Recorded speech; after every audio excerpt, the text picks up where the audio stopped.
Testing, testing, testing.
Your brain activity starts declining.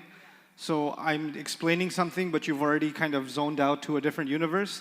Right now, your brains are a little bit fresh, so I can capture some of the more important takeaways that we're going to need over and over again that are tricky. So let me go over them now, and then inshallah we'll get into today's work, okay? So the first thing I want you to know is, just as a reminder, some things about fully, partly, and non-flexible. This is a quick review of this, not everything, but this concept, okay? Fully, partly, and non-flexible. So what you need to know about fully flexible is that it's page 6 is fully flexible. And what that means is you can have the every status shows, and you can have light or heavy. That's what that means, okay? So that's basically most words in Arabic, 99%.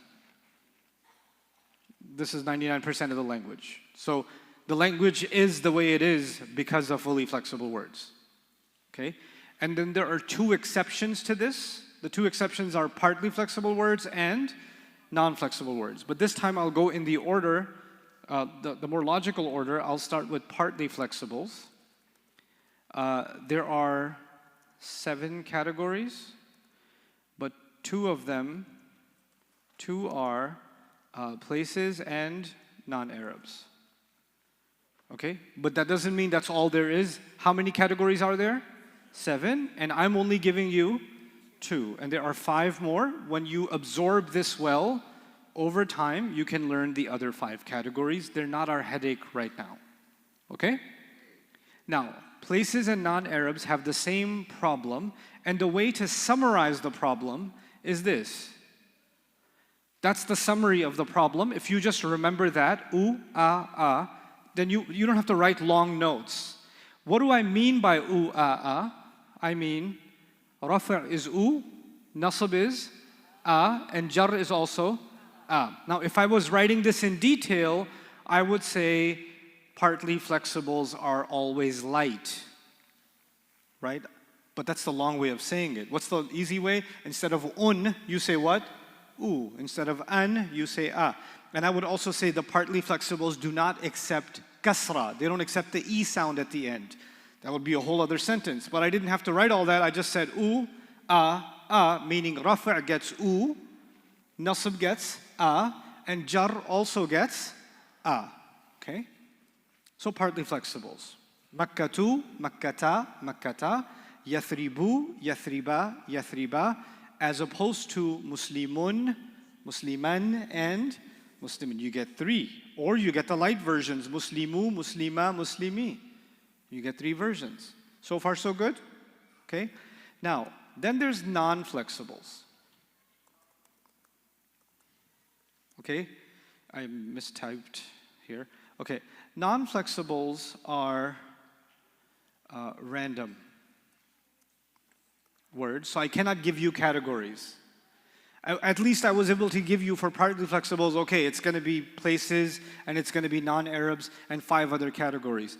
Non-flexibles, it's just the Arabs decided some words are non-flexible. We didn't really have a say, or you can try to discover each case why it is like that, and when you get very advanced in Arabic grammar, you can get there, but it's really not really super relevant information. It's cool information, but it doesn't really, you know, I call it NPR information. If you ever listen to NPR in the afternoon and they get a guy that's like done a PhD on ant farms and he's telling you all kinds of things about ants, you're like, that's pretty cool, but I'm just gonna spray them. Like, so grammar is like that. Grammar, you can get to the point, but behind it can be a lot of discussion and detail and long conversations. And if you want to do the PhD in ant farms, cool. But this is not the time for that. You understand? So we can keep things simple for our discussions. So they're random words, but the key, the common denominator is the rafa' and the nasb and the jar look the same. That's the key. And how will you know? I'll tell you. Hey, by the way, this word is non-flexible. The moment I say this word is non-flexible, what are you supposed to think? I don't know. It could be rafa, it could be nasab, and it could be jar, which means I have to look for other clues to figure out the answer. If I gave you muslimun, immediately you can tell me it's rafa. Okay? If I give you yusufa, second category, you say, I have a 50% chance of getting it right. It could be nasab or it could be jar. But if I gave you dhalika, non-flexible, dhalika, then I say I have a 33% chance of guessing correctly because it could be rafa and it could be nasab and it could be jar. So I'm going to need some more clues from around, not the word itself, from around the word to figure out what this is doing, which is actually similar to English. If I say Yusuf, tell me if Yusuf, in English, Joseph, is a rafa' nasab or jar. Is it a doer, is it a detail, or is it an after of? You're like, give me a sentence first. I can't just say Joseph, I'll tell you. I say Joseph spoke to his brothers. Joseph spoke to his brothers. Now you have context. He did the act of what? So he's a doer. But if, for example, the brothers met Joseph. They met Joseph. Who's doing the act? And this is a detail regards to the act. So that would be Joseph is nasab. Or if I say the brothers of Joseph were jealous. The brothers of Joseph were jealous. It's after of, isn't it? So how would you figure out what a word status is in English? Context, isn't it? It's context. So in Arabic, we have a cool feature. Even without the context, you can tell the status.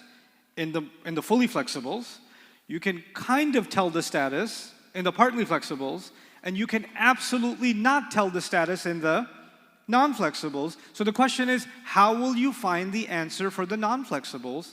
What do you say now? How do you find that? Context. And so as we learn more, we'll figure out how to learn from the context. What context clues are there to get us the answer? Is this clear for flexibility? You guys are okay with this? Okay. Now, another quick thing that we didn't fill in last time. There are 4 reasons to make an ism light. It's in your notes. You can find it. And it's empty, isn't it? But first, before I write the answers here, I want you to remember what is light and heavy anyway. So let's ask ourselves, as a recap, a fundamental question. Light. What are some things we know about light versus heavy? Number 1, normally, every ism should be good, which is page 6. This is why we memorize page 6. That is our standard for what a heavy ism looks like. Whether it's the first chart or the second chart or even the third chart we didn't cover, every word there on page 6 is heavy. Every word on page 6 is heavy. Maybe you should even write that down. I know grammar, I know.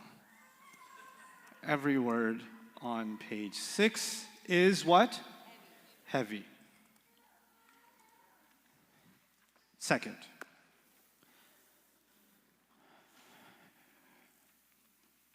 how to make light. How do you make light? Take off, I call it the extra N sound. I call it not the N sound, the extra N sound. Okay, so watch this, just as an experiment. Muslimuna. Hold on. Let me make it bigger so you guys can see. Okay, Muslimuna. Do you see an extra N sound? Where's the extra N sound? So the light version of this will be what? Muslimu. The noon is gone. If I say another word, if I say, where did you go? Muslimuna. If I say Muslimani. Is there an extra N sound? Where is it? So get rid of that and you get the light version. What is the light version of Muslimani? Muslima. Very good. Okay, let me try another one.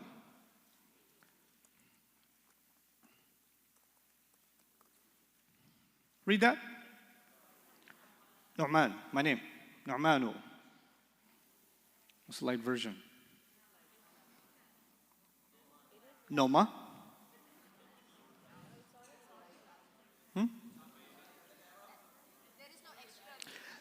So my problem is not with the N sound. My problem is with the extra N sound. Is there an extra N sound on this? No. So don't go chopping off more noons. لا تسرف في القتل. Don't go overboard in the killing. You have no problem with this noon. Noumanu. It's already light. By the way, I happen to be partly flexible. I need to see a chiropractor. Okay, but grammatically, yes, I'm partly flexible. What about Fir'aunu? I make it light, get rid of the noon, and his name becomes Fir'aun. Yes? Why can't I get rid of this noon? Because it's not an... It may be a noon, but it's not an extra noon, is it? Okay, what about... Yeah. That's right. So what do I mean? What do I mean by extra noons? I mean all the N sounds you hear on page 6. Every word you say on page 6 seems to have an N sound at the end, doesn't it? Muslimun, Muslimani, Muslimu, na, Muslimatun. Everything has an N somewhere. That's the N you have to get rid of to make it light. Not any N.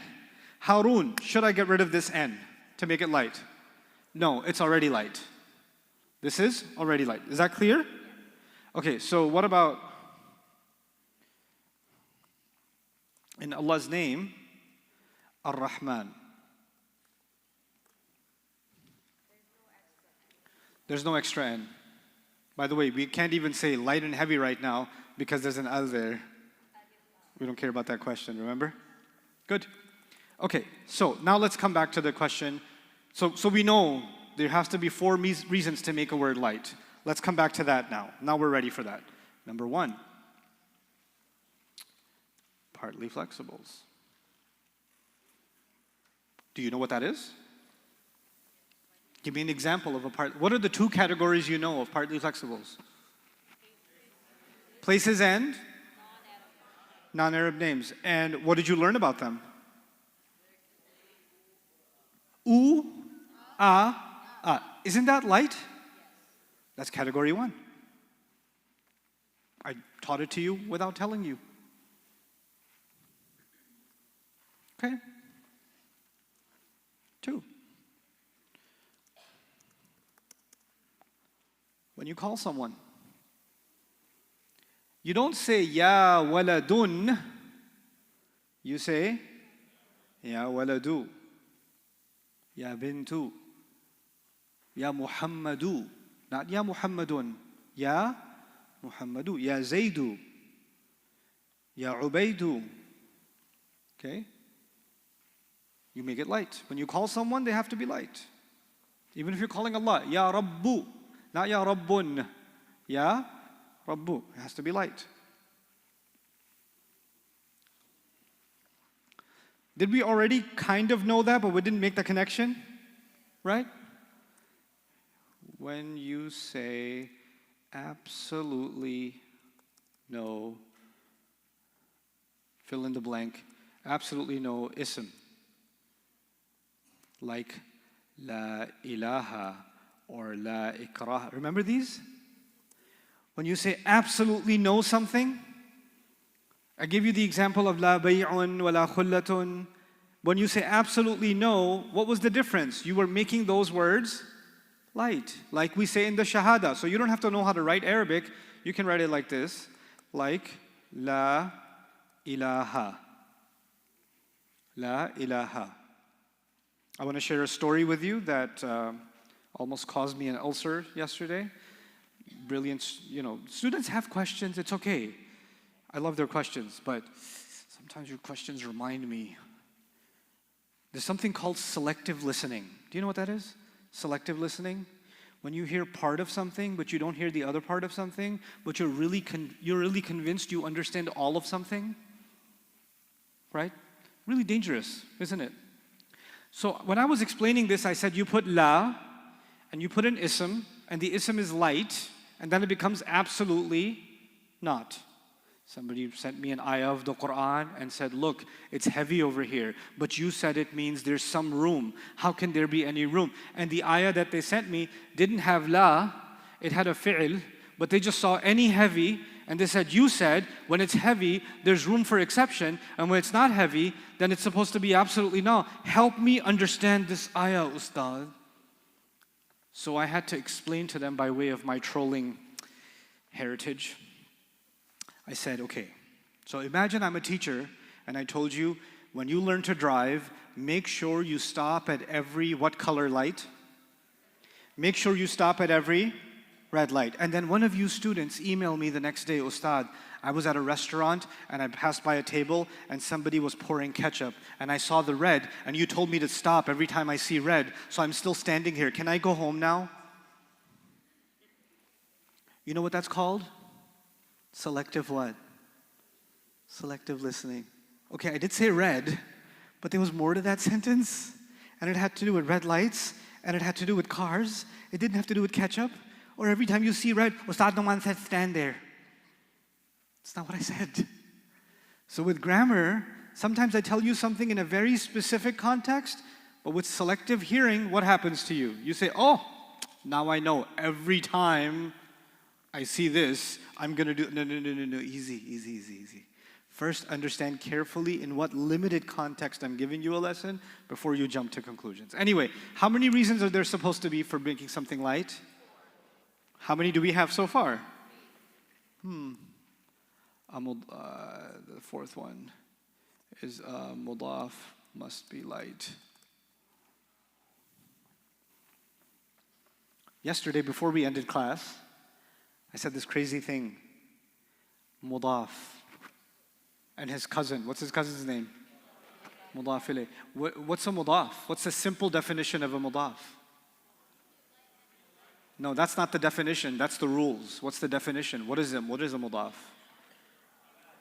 It's the ism before the of. Whatever's before the of has to be light. Has to be light. Okay. Now you know the 4 reasons why a word should be light. So if it's an ism, because there are 3 kinds of words in Arabic. What are the 3 kinds of words in Arabic? Ism, fi'l, and harf. You're reading the Fatiha. Every word, before you decide to figure out what to do with that word, you have to first decide, am I looking at an ism? Am I looking at a fi'l? Or am I looking at a harf? Okay, if I tell you this word is an ism, this word is an ism, and then you discover that that ism is light. If you figure out that that ism is light, then you must know why is it light. And how many reasons will you find for it to be light? These 4. It's got to be one of these. It has to be. It'll fit one of these. Otherwise, it should be what? It should be heavy. Okay? Now you know why sometimes there is un and sometimes there's u. Sometimes there's in, sometimes there's i. Okay? All right, so that's another bit of, we already covered this, but now you're rethinking through it, yeah? Okay, so now another piece about number, a quick review on number. What I want you to remember about number is not everything, because you already know una, ina. You reviewed that enough times. Atun, atin, atin, you've reviewed that enough times. Plural, because the Arab said so, is also easy. It's just 3 words that are plural because the Arab said so. Nas, what are the words? Nas, what else?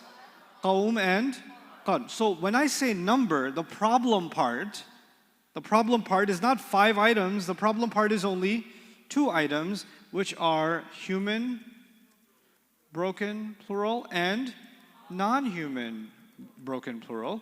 If you understand this part, the rest of it is piece of cake anyway. Okay, so let's focus on the hardest parts, make them easier, and then the whole subject becomes easier. I've actually realized I need to do this with my Quran study too. So I was just talking to my research team today that I think over the next year, we're going to have to pick the hardest portions of the Quran to study and focus all of our energies on them, and then do the rest of the Quran. Because that's where people avoid. My own observation is when people talk about the Quran, give a khutbah, give a lecture, teach a class, whatever, they avoid all the hard parts of the Quran. Let's just talk about the skies and the earth. Let's talk about the mountains and the trees, which are in the Quran. We talk about the mountains and the trees. That's cool. But then there's tough subject matter in the Quran, isn't it? Women's rights, not easy to talk about. War, not easy to talk about. Slavery, not easy to talk about. The wars in Medina, not easy to talk about. But they are big subjects in the Quran, aren't they? They require deep study, don't they? So if we say we're proud of our book and we believe in our book, let's not try to circumvent the tough stuff. Let's take it head on and really try to understand it and humble ourselves. So inshallah, make dua, I'm able to do some justice to that, and the team is excited about it too. Alhamdulillah. Okay, so human broken plural versus non-human broken plural. First of all, probably helpful to know what is a broken plural. Let me give you a new definition today. If it is plural without being from the other 3, it is a broken plural. What do I mean, the other 3? It's not una, ina. That's 1. It's not atun, atin. That's 2. It's not what else? It's not nas, qawm, and qarn, but it's still plural. If it's still plural without being any of those 3, it's got to be a broken plural. Okay? You can only recognize it By knowing the what? Yeah, knowing the meaning. You can't recognize it otherwise. Sorry. Ustad, can you give me a clue? How can I tell if this word is a broken plural? I cannot. I cannot do so. What's really cool, now that you're somewhat basic level Arabic and you're growing, I will tell you of a resource that you can start using. That's accessible to everyone. It's called Quran.com. Quran.com, and under Quran.com, you will find a source called Corpus. Write that word down, Corpus. C-O-R-P-U-S, Corpus. Okay? It's not super academic, but at your level, it's very helpful.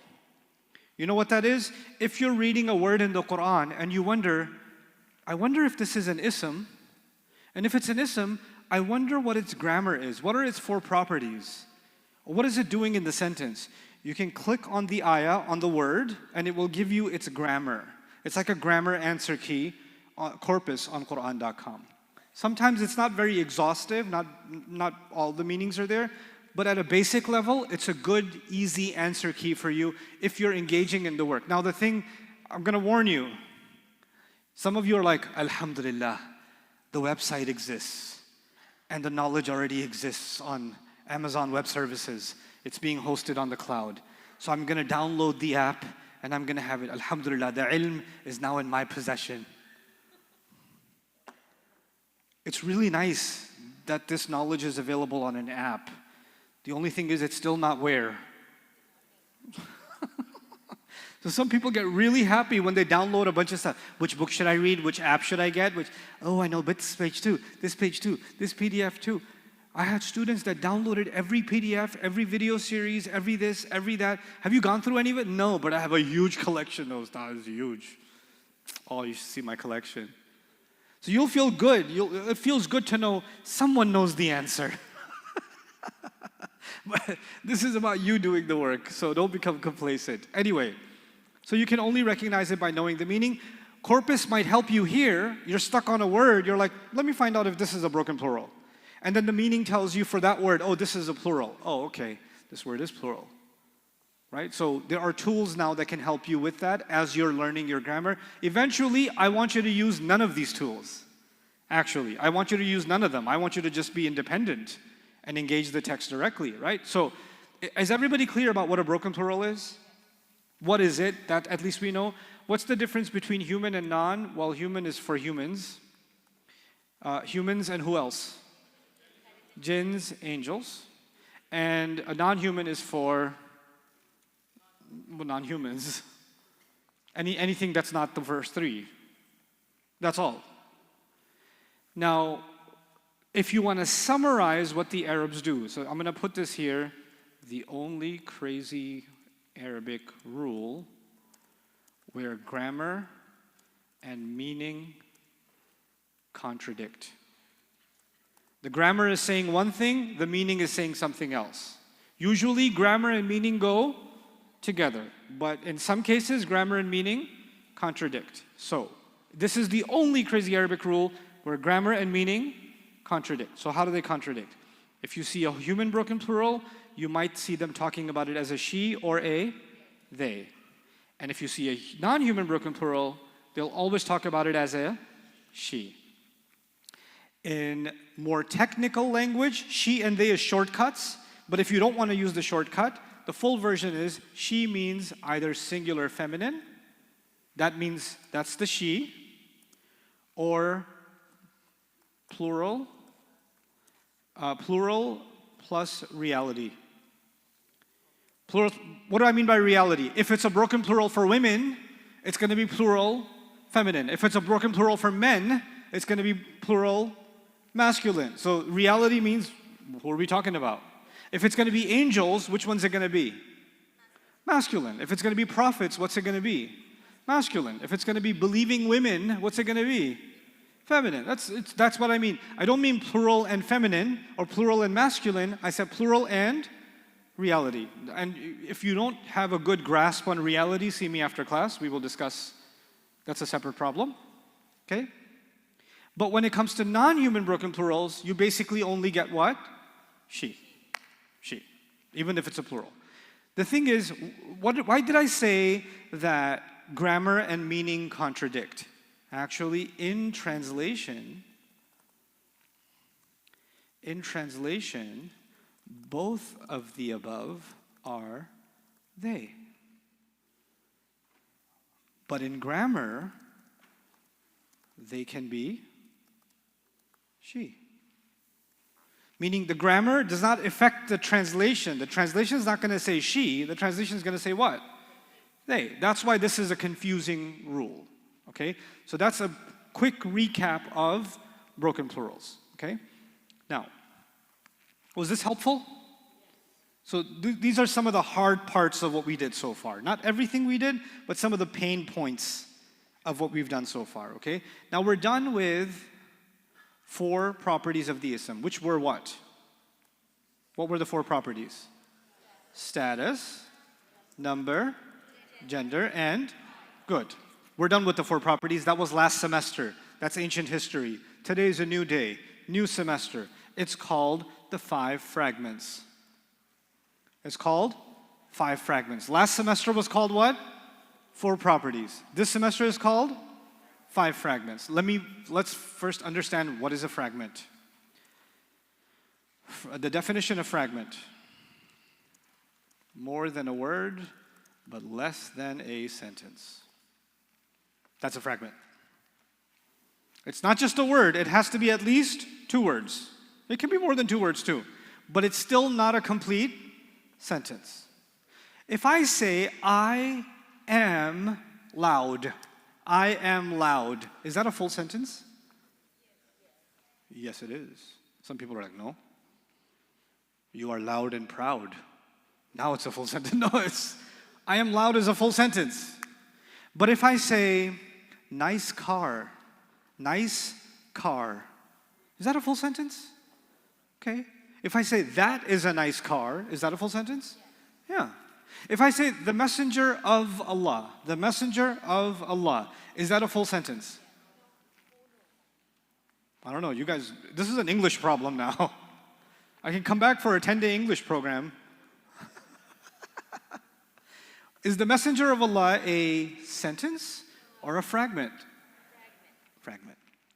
And in Arabic, to really get far, to start with, you should know 5 fragments. 5 fragments. 5 fragments cover 70% of the landscape. 70% of the real estate of fragments is these 5. There's another 5 that cover the 30%, that's more advanced. But these 5, 70%. You're good. Every page has one of these 5.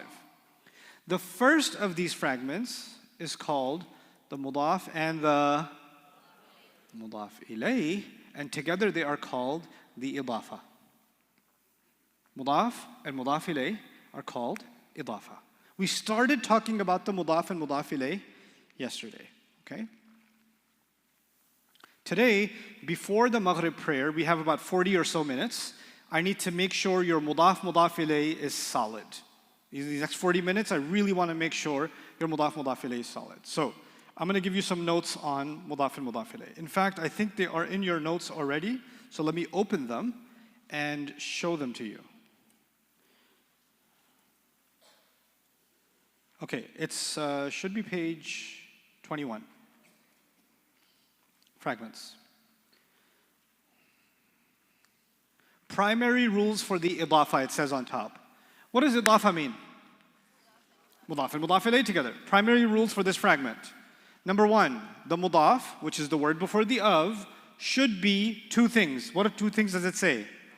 It's light and no alif lam. We discussed this yesterday?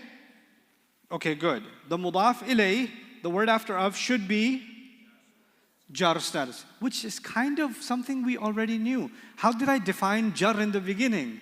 I said jar means after of, and now mudaf ilayh is after of. So jar and mudaf ilayh are like 2 words for the same thing almost. Jar is a little more than that, but for now it's okay. So every mudaf ilayh is jar. Every mudaf ilayh is jar. Okay. Third thing, what does it say? No long distance relationship. Here's what that means. You can't be reciting Surah Al-Baqarah and say, I found a mudaf in ayah number 1. And then in ayah number 286, you found the mudaf ilayh for that. No. They have to be what? Immediately next to each other. You cannot put something else between a mudaf and a mudaf ilayh. If they're not together, if you found light, no alif lam over here, and 3 words later you find a jar over there, no, that's not a mudaf ilayh. They have to be together. They have to be together, okay?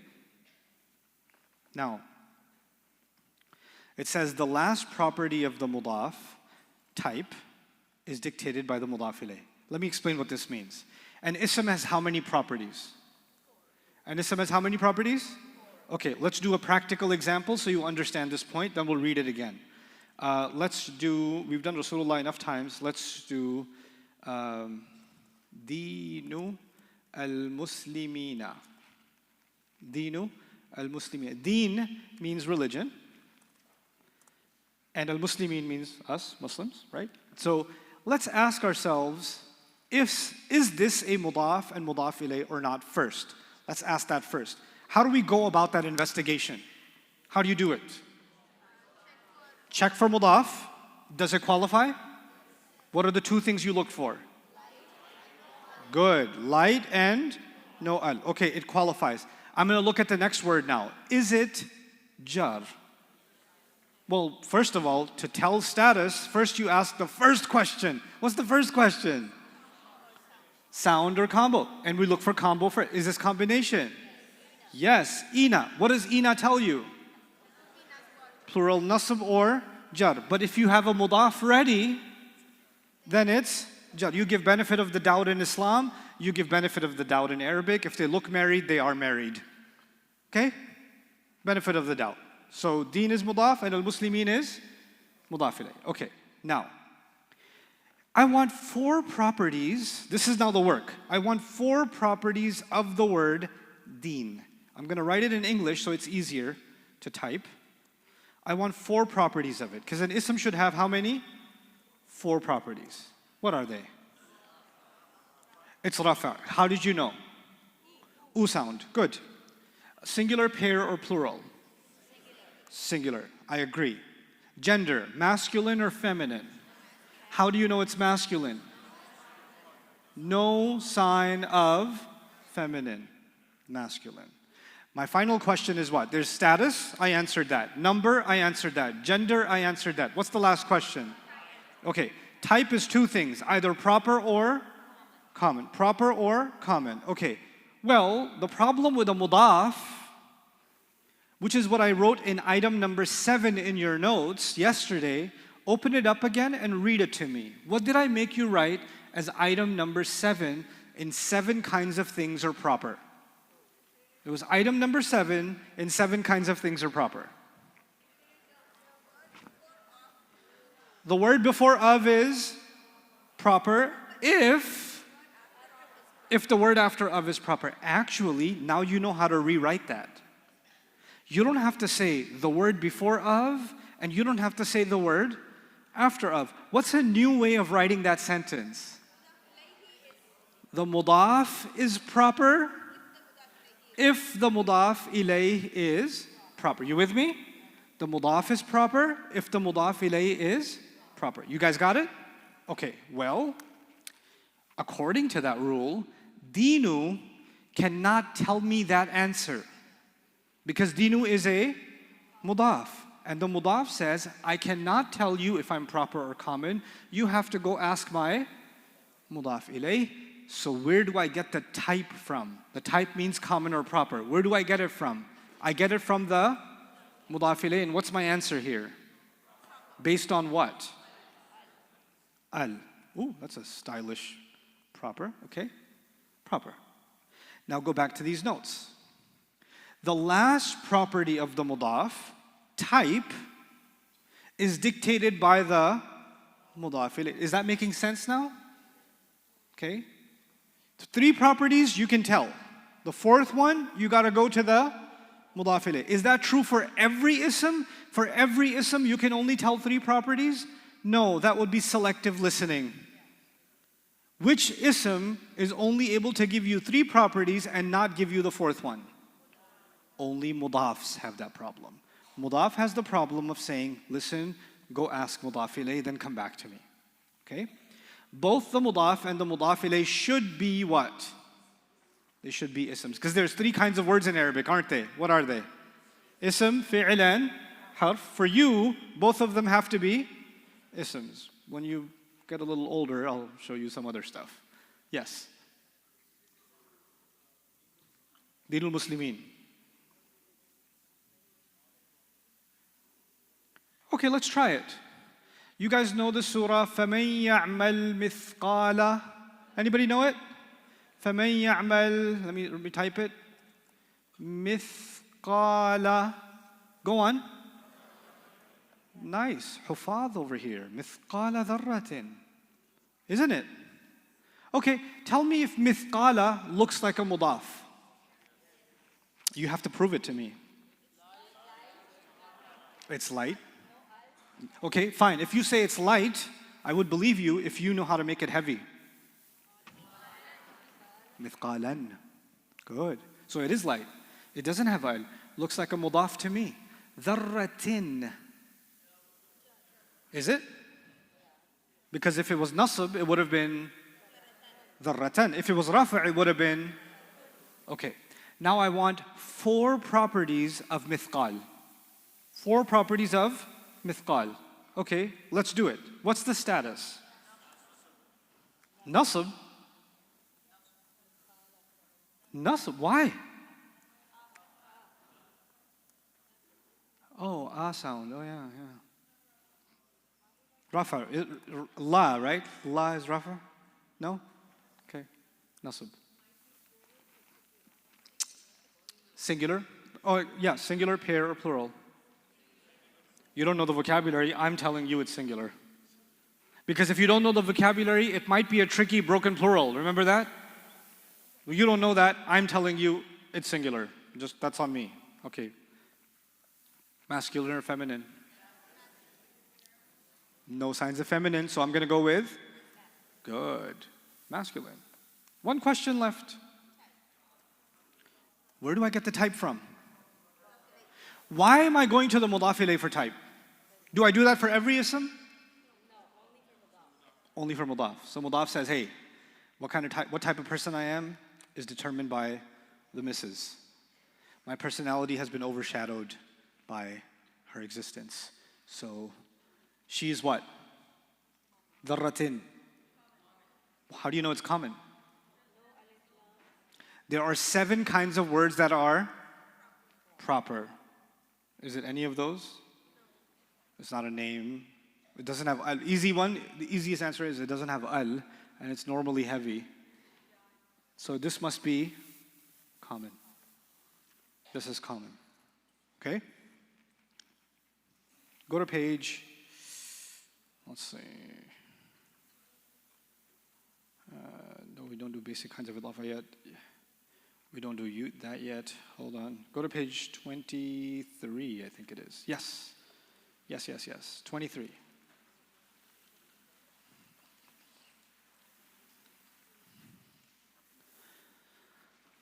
Arabic is really not that hard.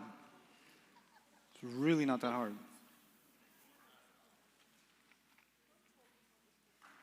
I will. Builds character. Go ahead.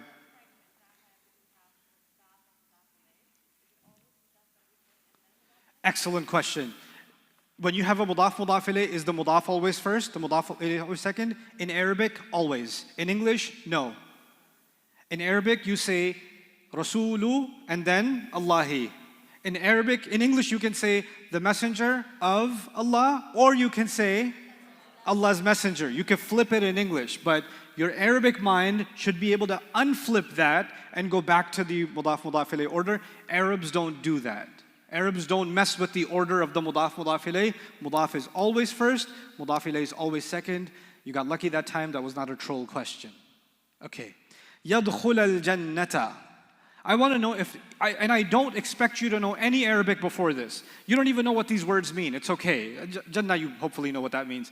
But يَدْخُلَ, from what I just taught you, does it look like it has al on it? Does it look like it has, is heavy? So maybe, based on what you know right now, maybe that's a mudaf. Okay, you work with that assumption and you go to the next word. What's the next word? What status is al-jannata? It's nasab. So is this a mudaf ilayh? No, it's not a mudaf ilayh. It's something else. You will be surprised to know there's lots of things in the Quran that are not mudaf ilayh. I know that's heartbreaking because you just learned mudaf ilayh, so you were hoping to find it in every word of the Quran. You're a mudaf ilayh, and you're a mudaf ilayh. No, it's not going to be like that. It's going to be sparse. So this one does not qualify as a mudaf ilayh. It's good Arabic. It's just not Arabic you know yet. And it's definitely not mudaf ilayh. Here's a skill I want you to know. If you really want to build your knowledge of Arabic based on my logic, my logic, I'm weird. I teach Arabic in a weird way. But this works. It worked for me. It did wonders for me when I was trying to study this stuff. I told myself something. I don't know what this is, but I sure know what it's not. I'll say that again. I don't know what this is, but I definitely know what it's not. That logic, man, it solved so many problems for me. Because then I became comfortable with saying, I don't know what this is, and I don't know what this is, but I do know, the few things I do know, it's not one of them. It's not one of them. And it started creating what I like to call a process of elimination. And then fewer and fewer things were left to eliminate on the page of a Quran, right? A single page. I was like, oh, I don't know what that is, but I do know what that is, so I don't know what this is. I need to eliminate this problem. I need to figure out what this is, right? So this logic, if you want to write it down, it will help you. I don't know what this is, but I do know what it's not. That's a thought process I want you to keep with you, even after this class. It'll help a lot with your analysis. Okay, we're going to skip burhanakum. Let's try a trick question. Kuntum sadiqina. Kuntum, let me rewrite it so you can see the haraka. It should be like this. Kuntum sadiqina. Kuntum. Okay, let me ask you a hard question. What's the status of kuntum?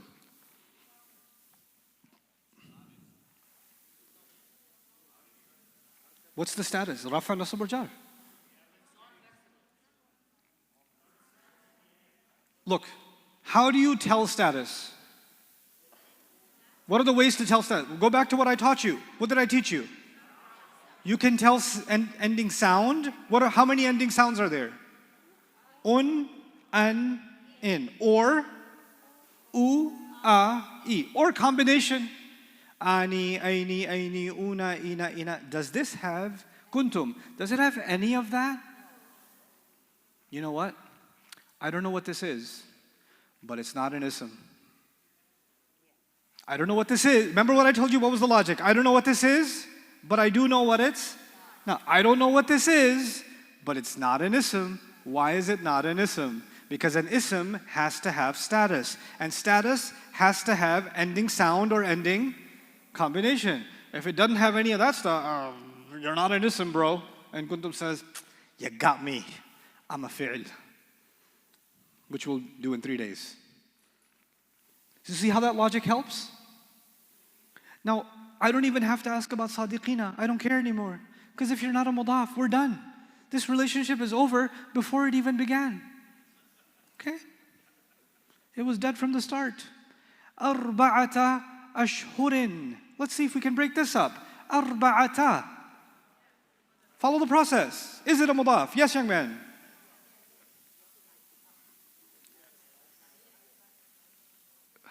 Which is it? No or yes? Because you said both with a lot of confidence. You remind me of someone I knew. Absolutely not. What do you mean? Yes. Follow the process. What do you look for in a mudaf? Is it light? How's it light? It has a tamarbuta on it. How's that light? Yeah, that has nothing to do with light or heavy. It's just messing with you. There's no extra end sound, so it's light. Does it have al on it? But it has ar on it. That's not good enough? No. It's light, no al. Looks like a mudaf to me. What about ashhurin? Are you guaranteeing me that it's jar? How? I have a problem though. Ashhurin is heavy. Ashhurin is heavy. Isn't that a problem? What do you mean? I told you it has to be light. Oh, the husband has his responsibilities. The wife has her responsibilities. The mudaf can't go to the mudaf ilayh. Bro, I'm light, why are you heavy? What's up? It's not working, because I have to be light and you can get to be heavy? He says, I'm a mudaf ilayh, that's what happens. All I gotta do is be what?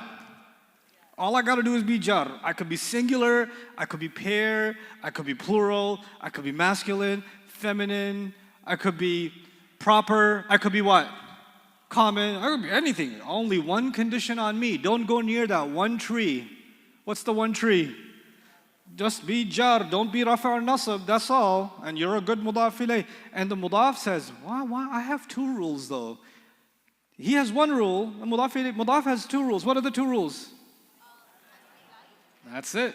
Once you get that, you're good. Somebody read this for me out loud. Okay, this is especially for those of you that come from Taj Company Limited Mushaf reading. That says Al-Hajji. It does not say Al-Hajja.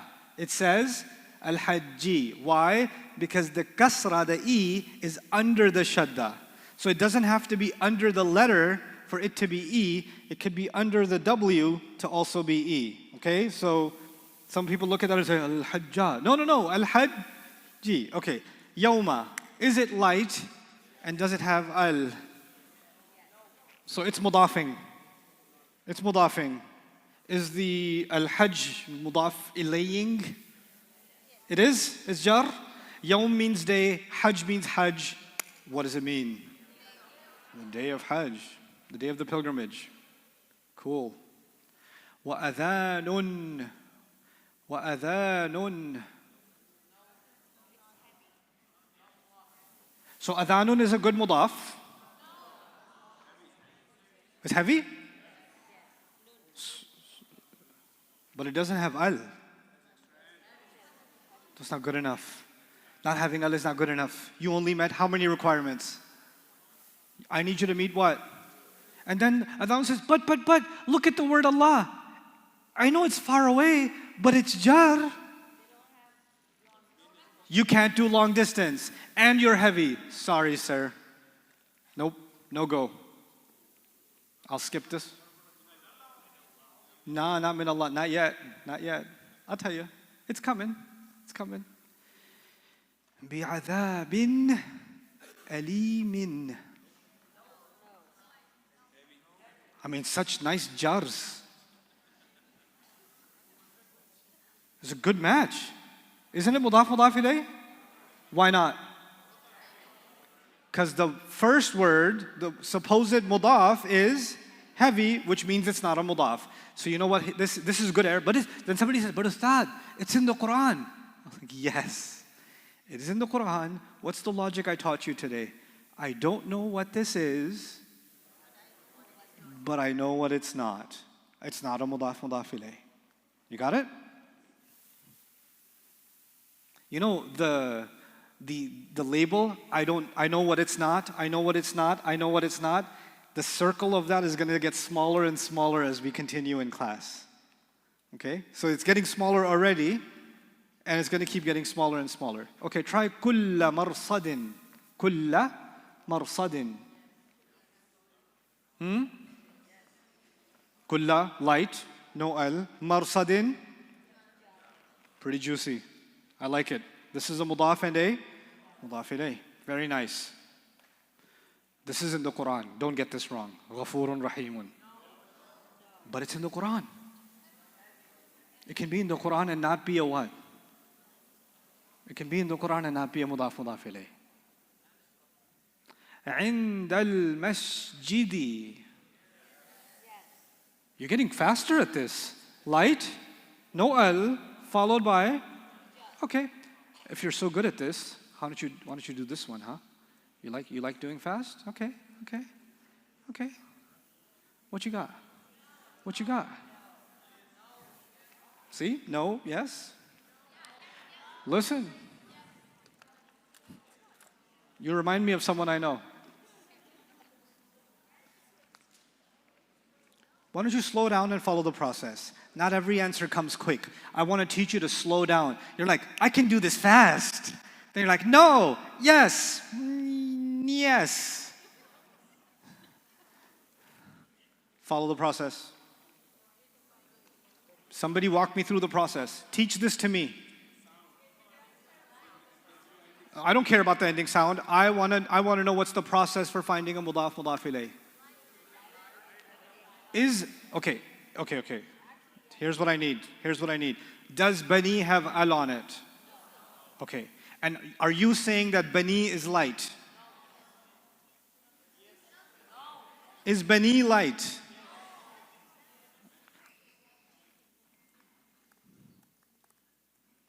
What's the light version?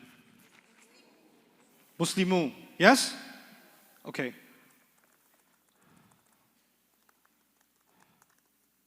What's the light version? You good? You're good. Okay. What's the light version?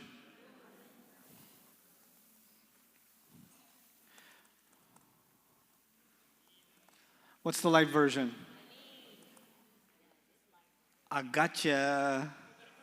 You're like, oh, this is fast. That's so easy. I can do it right now. La, okay. What happened? What happened?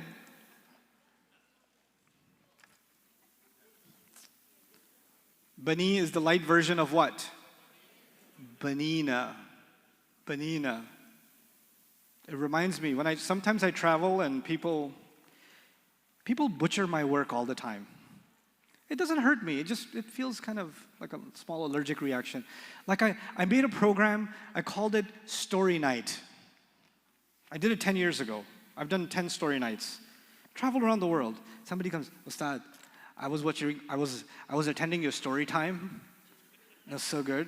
I was like, story time is what parents tell their children to put them to sleep. I called it story night. Story time was so good. I was like, okay. It's okay. Nothing personal. It's okay. And then my favorite one, Ustad, you're from the Banyan Institute, right? Yes, I am. Yes, Banyan Institute, yes.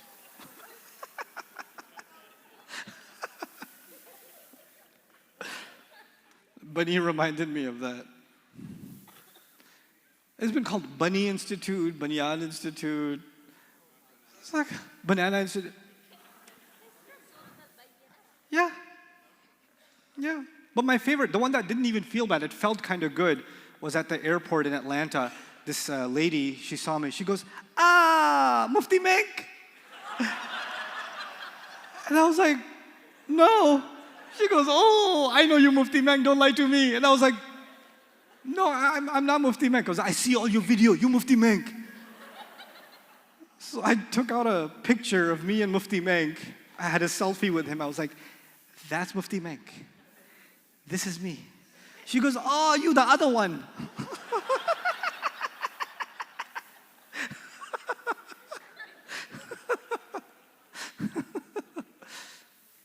Anyway, so, Bani is light? Yes. Does it have al on it? No, it doesn't. So Bani is possibly a mudaf, okay? Isra'ila. What kind of word is Isra'ila? Non-Arab name, which makes it partly flexible. What did you learn about partly flexibles? I want to hear which means rafa' is nasab is jar is also. I see Bani Isra'ila, which means it could be nasab or jar, but this Bani is such a nice juicy mudaf, which means this must be a. Bani means sons. What does Bani Isra'ila mean? The sons of Israel. Last question on this. Is Bani proper or common? Is Bani proper or common?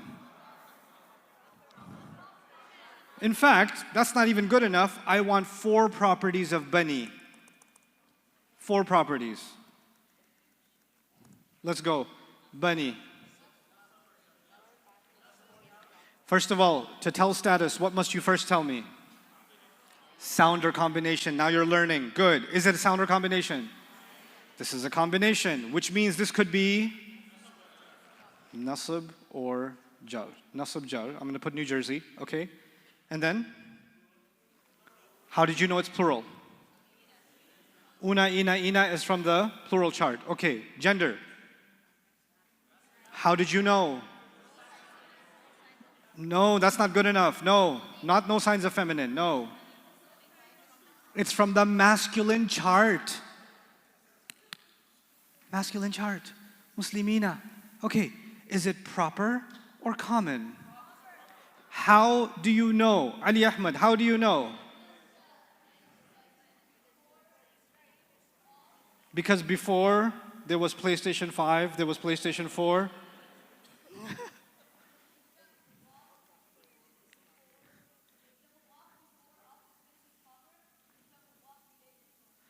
The mudaf will be proper if the... Nicely done. Proper. Because Israel... But wait, how is Israel proper? I don't see al on it. Oh, it's a proper name. Yeah. Good. Good. This is so easy. I can do it so fast. Do this one. Is aqamu light? Sounds light to me. Does it have al on it? Maybe it's a good candidate. What about as-salata? Is that jar? What status is as-salata? That's nasb. If it was jar, it would have been what? As-salati. So I don't know what this is, but it's not mudaf ilayh. Got it? It didn't fit. By your standards so far, yeah. Try this one. Sudura qawmin. Sudura is light, no al. Qawmin. Does this work? Mudaf ilayh? Tell me the 4, okay. Let's go through that again. You know, this exercise reviews everything we did so far, all in one go. You know that? We had all this information, and now we're using it all at once. That's the difference between information and knowledge. 3 days of information, and now we're turning it into what? Knowledge. We're applying all of it at one shot. Sudura qawmin. I will just tell you, you already know what qawm means. Yes? Sudur means chests. That's all I will tell you. Sudur means chests. I want 4 properties of sudura. 4 properties. Nasb, I agree, it's nasb. Plural, very good. Plural, very good. Very good. Plural, plural, yep. Plural, definitely plural. Yep. Yeah, so proud of you right now. Thodi sharam aayi? Feel a bit? What is it? Is chests plural? In English it's plural. How many kinds of plurals are there in Arabic? Before we move on, we must say which of the 5. Is it una, ina plural? No. Is it atun, atin plural? No. Is it nas, qawm and qarn plural? Really? Sudur is nas, qawm and qarn? No. Is it human? No. Monkeys have chests too. Is this a non-human broken plural? And when the Arabs come across a non-human broken plural, what am I going to write for number? 1.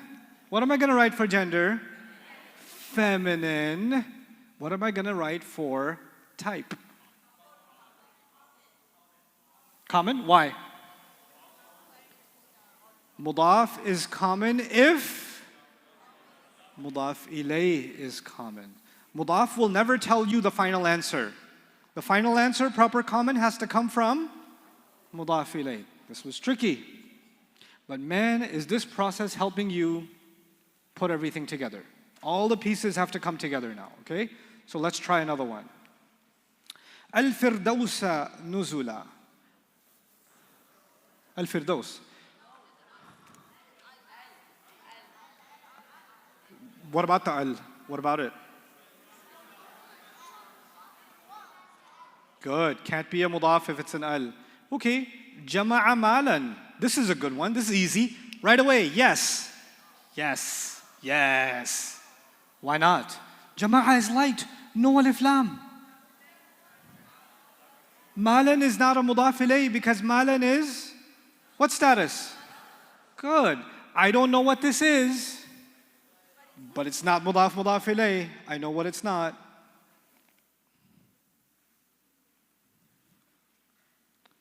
ولا يحض على طعام المسكين.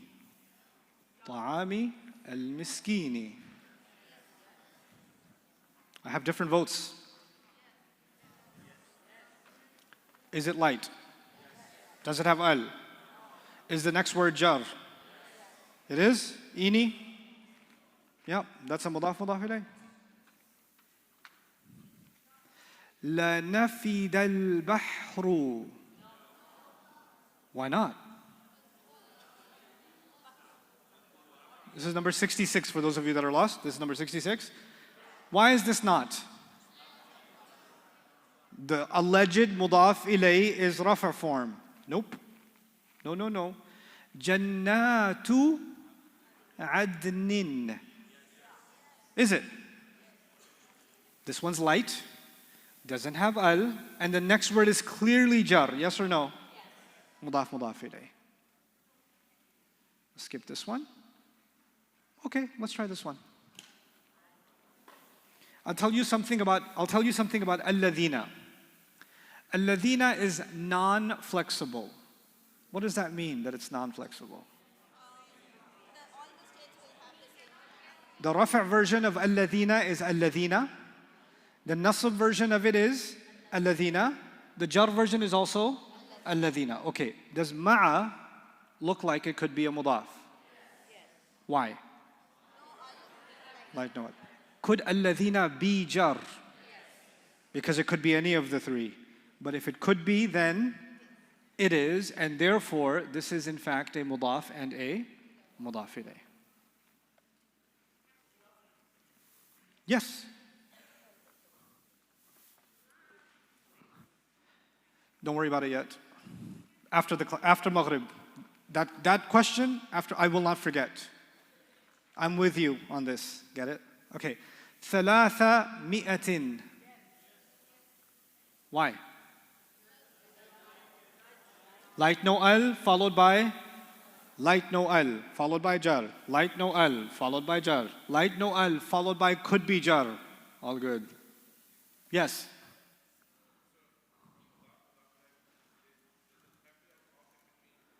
No. It mostly has of in between, but I'll explain soon. Wa'dallahi. Yes or no? Yes. How you know? How much time do we have before Maghrib? 5 minutes? Time to fry your brain so you think about this during Salah. Finish it for me. Huwa, huma,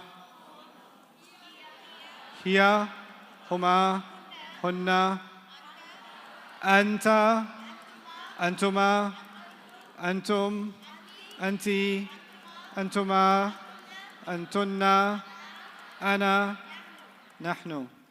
Part of the Arabic requirements for my program is you have to learn to type like that. No, I'm kidding. Okay. Huwa, huma, hum. Let me put it in the center. Once again, let's go through what it means. What does huwa mean? He. Huma, huma. Hum, they. Hiya, she. Huma, they both female. Very good translation. I'm going to use that in my translation of the Quran. They both female. Standard that one. Hunna.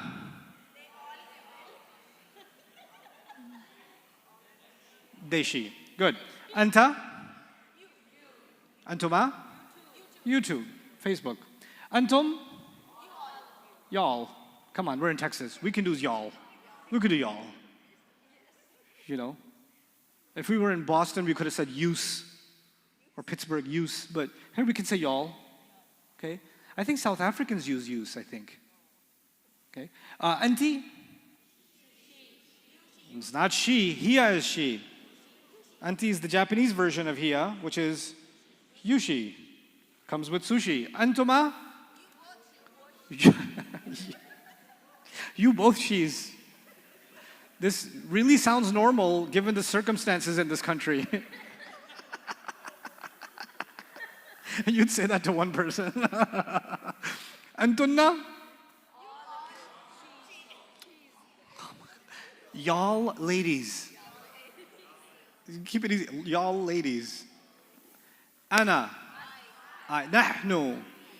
Okay, listen carefully. Once again, from memory. Huwa, huma, hum. Hiya, huma, hunna. Anta, antuma, antum. Anti, antuma, antunna. Ana, nahnu. I'm going to introduce you to cousins before Maghrib. Each one of them has a cousin. Each one of them has a what? Cousin. Huwa has two cousins. Who or he? Don't write this down. In your head. Huwa has what two cousins? Who and he. Who and he are the cousins of Huwa. Huma's cousin is identical. Huma's cousin is also Huma. What are Huwa's cousins? What are the two cousins of Huwa? Who and he. And who's Huma's cousin? Hum's cousin is also Hum. Hum's cousin is also Hum. I'll say the original, you tell me the cousins. Huwa? Who or he? Huma? Hum? Hiya's cousin is Ha. Hiya's cousin is what? Ha. Okay, let's start over. Huwa. Who or he? Huma. Hum. Hiya. Ha. Hiya's cousin is? Huma's cousin is also Huma. And Hunna's cousin is Hunna. Hunna's cousin is also Hunna. Okay, let's start over. Huwa. Who, he. Huma. Hum. Hiya. Huma. Hunna. Now, anta, antuma, antum, anti, antuma, antunna, they were from a very tight-knit family. And they all named their cousins the same way. So if the first word ended with ta, the cousin's name became ka. If the first name ended with tuma, the cousin became kuma. And if the word ended with tum, the cousin became kum. And if the word ended with ti, the cousin became ki. And if the word ended with tuma, the cousin became kuma. And if the word ended with tunna, the cousin became. Okay, so the cousin of anta is ka. Anta, ka. Antuma, kuma. Antum, kum. Anti, ki. Antuma, kuma. Antunna. Let's start over. Huwa. Who or he? Huma. Hum. Hiya. Huma. Hunna. Anta. Huh? Ka. Antuma. Kuma. If you forget, what do you use to remember with these anta cousins? Just how it ends, right? It ends with tuma, so make it what?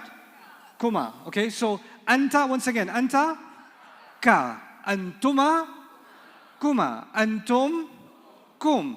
Anti, ki. Antuma, kuma. Antunna, kunna.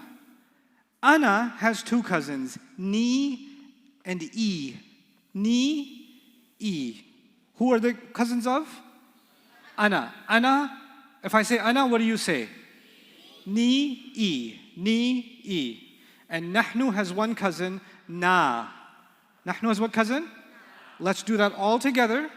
I need you to memorize huwa, huma, hum, hiya, huma, hunna, anta, antuma, antum, anti, antuma, antunna, ana, nahnu. Then I need you to know huwa becomes what? Cousins, cousins. Hu, he, huma, huma, hum, hum, hiya, ha, huma, hunna, hunna, anta, ka, antuma, kuma, antum, kum, anti, ki, antuma, kuma, antunna, kunna, ana, ni, i. Remember what? Ni, nahnu, na. Now do dhikr after salah. Huwa, hu, he, huma, huma, hunna, hunna. Okay? Barakallahu li wa lakum. Assalamu alaikum.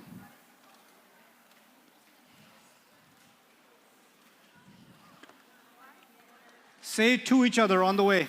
Come on. Repeat it.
Okay, let's get back to work. We have lots of work to do and not lots of time.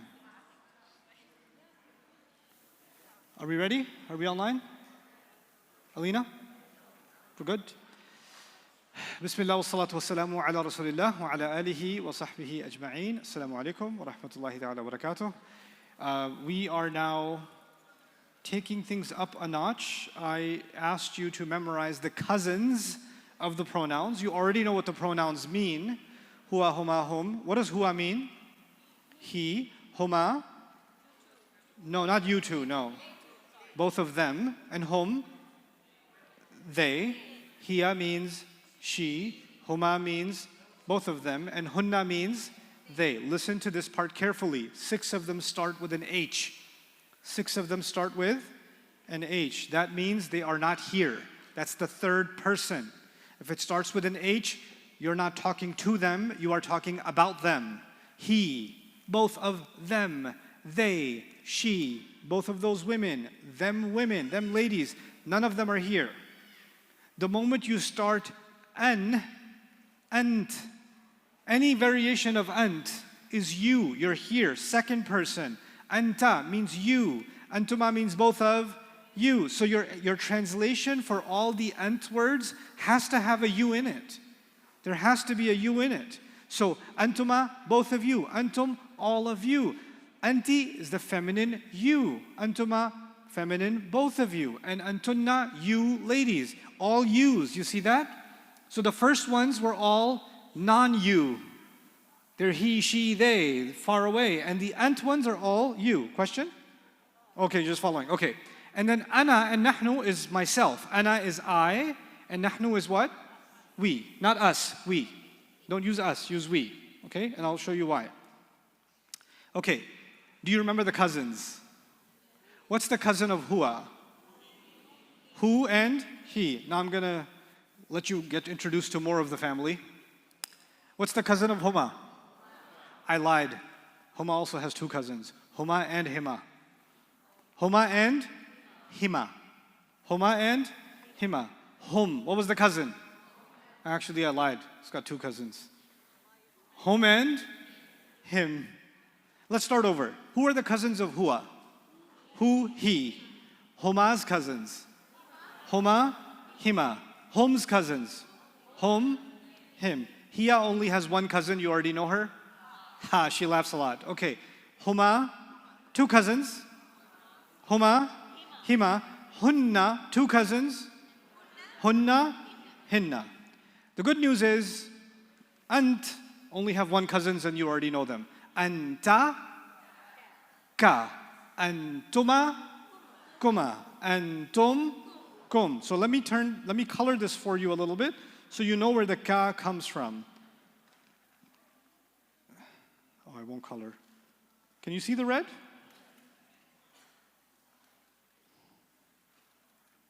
You just got to pay attention to that part. And you can tell who the cousin is going to be. The part in red is trying to tell you who the cousin is. So, anta, the cousin is what? Ka. Antuma, kuma. Antum, kum. Just pay attention to the red part and you got the answer. Anti, ki. Antuma, kuma. Antunna, kunna. Ana has 2 cousins. E, ni, e. Ni, e. It's easier for you to remember it as eeny, meeny, miny, mo, then you can just do e, ni. I don't care about the order. Ni, e. Okay? Nahnu? Na. Nahnu? Na. Okay? Those are my cousins. Now let me tell you what I was really talking about. Now I need 100% of your attention. These are pronouns. These are pronouns. You memorize the pronouns. I should tell you that each one of them has 4 properties. Because it's an ism, right? Every ism has how many? 4 properties. Now, can you tell me, I'll tell you, all the pronouns are rafa. All of them are what? You don't have to worry about whether they're nasab or jar. All of them are rafa. Huwa, rafa. Huma, rafa. Hum, rafa. Hiya, huma, hunna, anta, antuma, antum, anti, antuma, antunna, ana, nahnu. All rafa. Not a question. If you remember, there were 3 ways to tell status. You can tell by ending sounds. You can tell by ending combinations. And then I made a little weird comment. Pronouns are rebels. Do you remember that? You know what that means? Pronouns don't care about your ending sound problem. Pronouns don't care about your ending combinations. They are rebels. They say, listen, we're rougher. But what about your sound? We're rougher. Huwa has an ah sound at the end. In any other word, if you saw the ah sound, what would you say? You'd say nasab, but huwa says, excuse me, what am I? Rafa.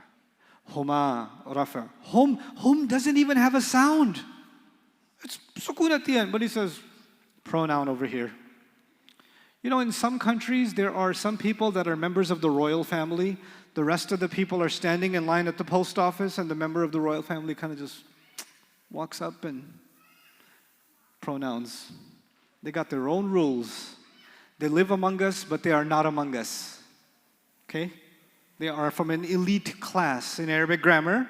They have their own laws.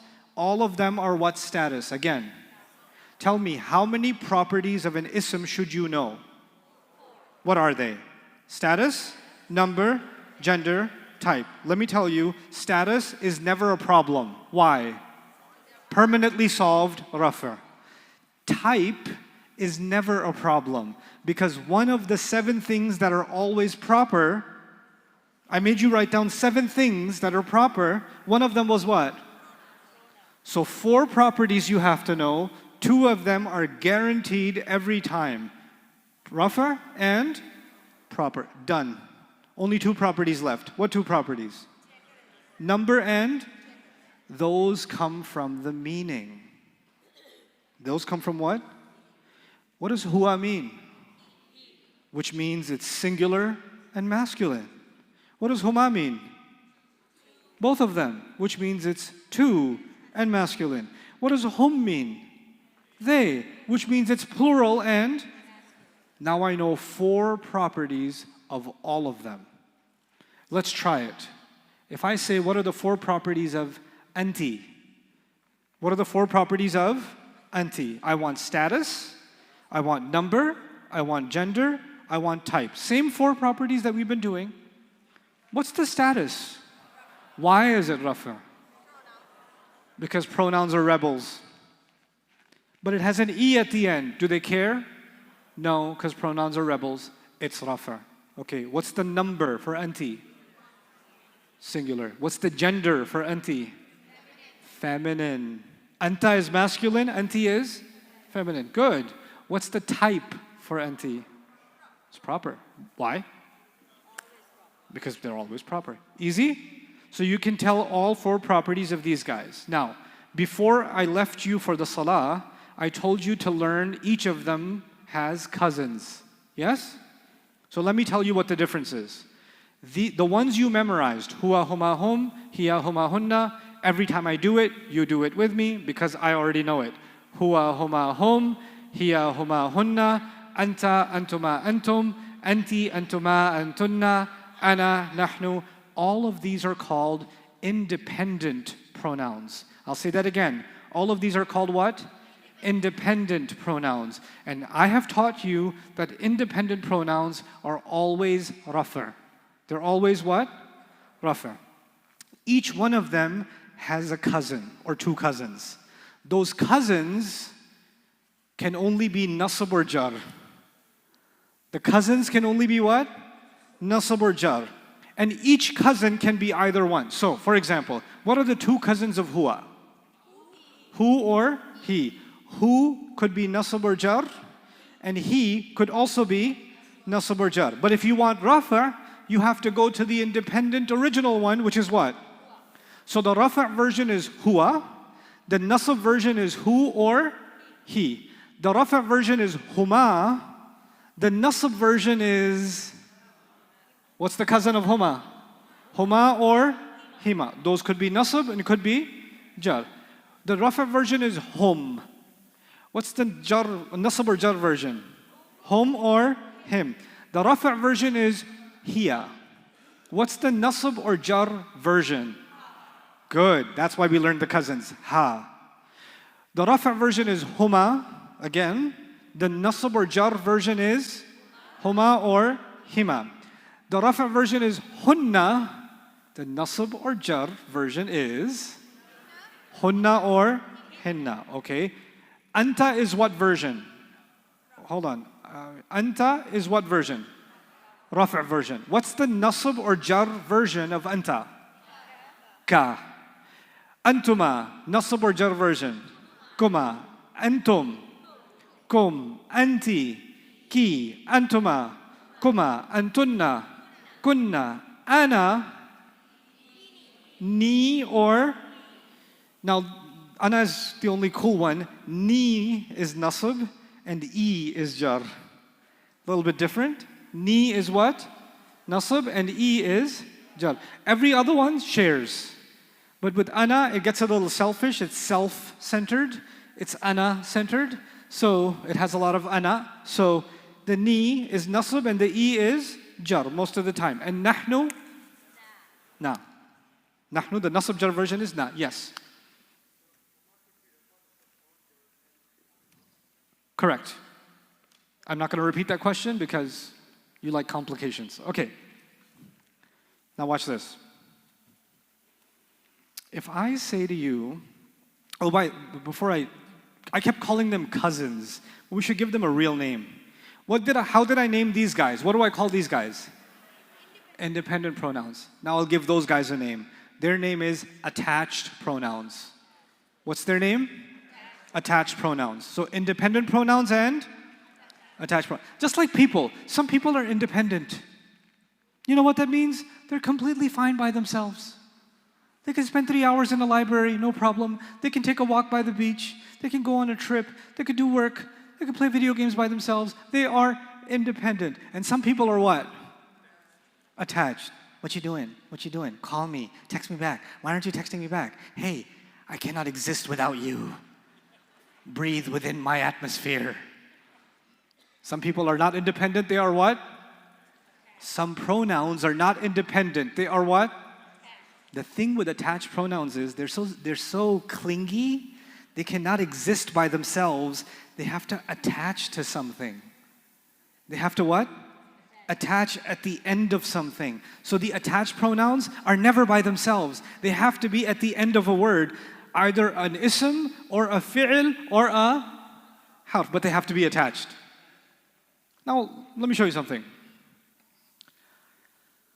أشهد أن محمدا عبده. You've heard this before? أشهد أن محمدا. I want you to know that Hua's cousin is here somewhere.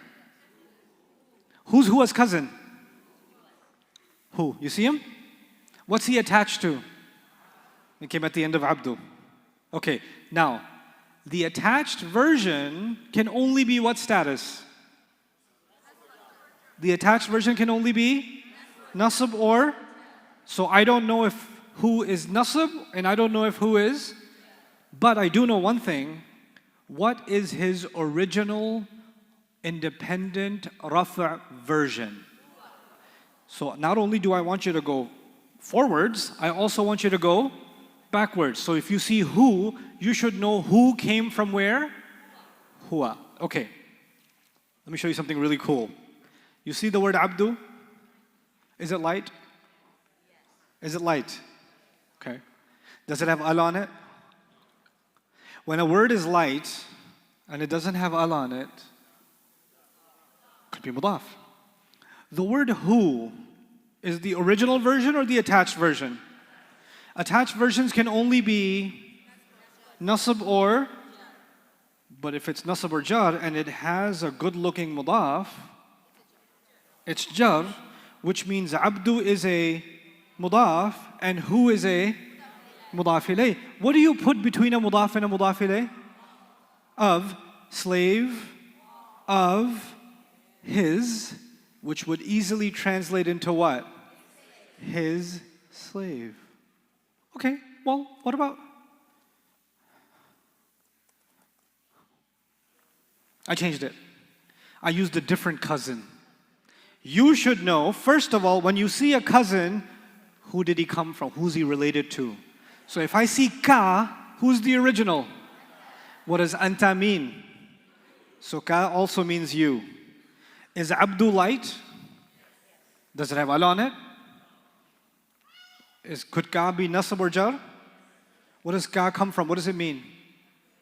You. So what does abdu ka mean? Your slave. Mudaf. Mudaf ilayh. Yeah.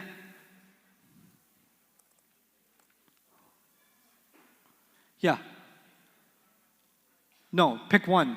And you don't have to pick. Thousands of years ago, the Arabs already picked. And I'll show you when they use which one. But that's just easy part. Okay? No, no difference in meaning. No difference in meaning between who or he. That's the question. Two cousins, right? Who or he, they mean exactly the same thing. No difference in meaning. It's just sometimes who sounds nicer and sometimes he sounds nicer. That's the only difference. That's the only difference, okay? Let's see. I want to show you an exercise before we take notes. I'm going to give you a second to look at, this is page number 20. This is page 20.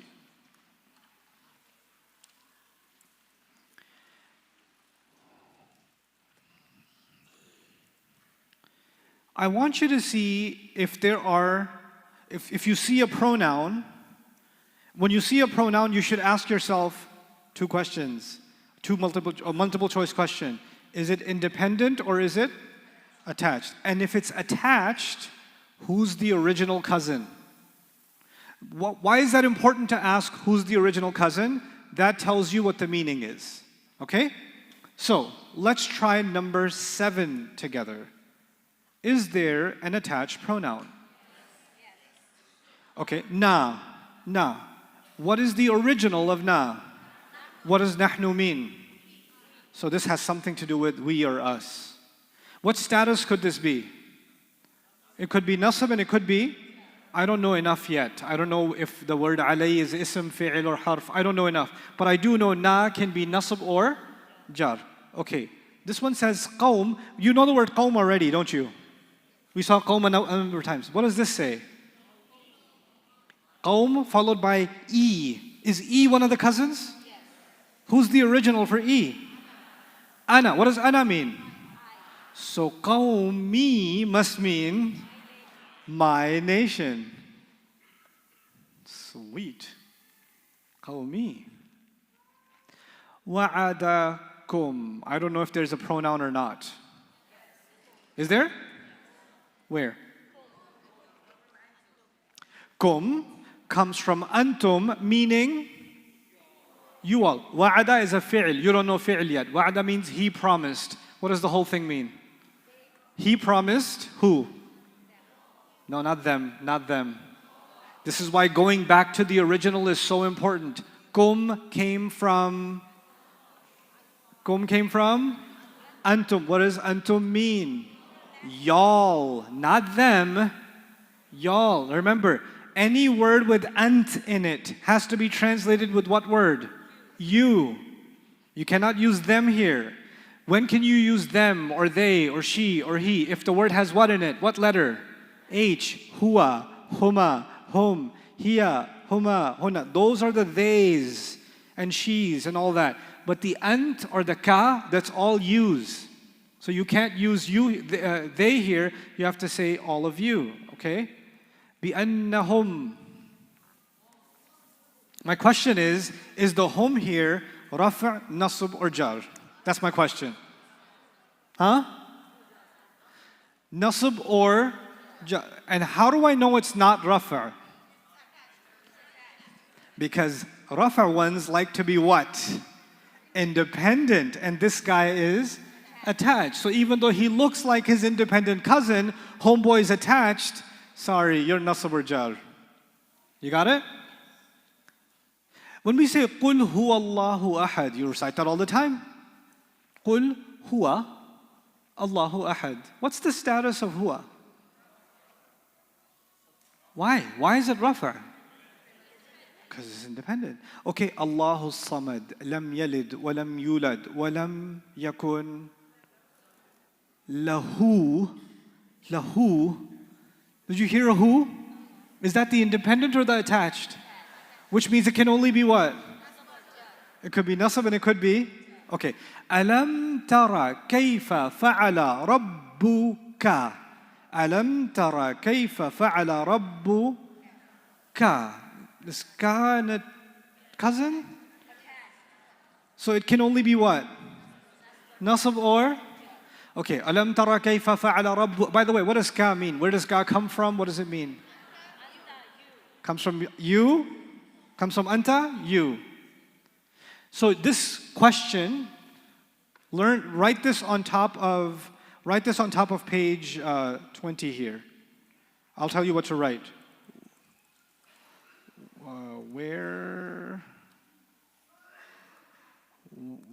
Where does it come from?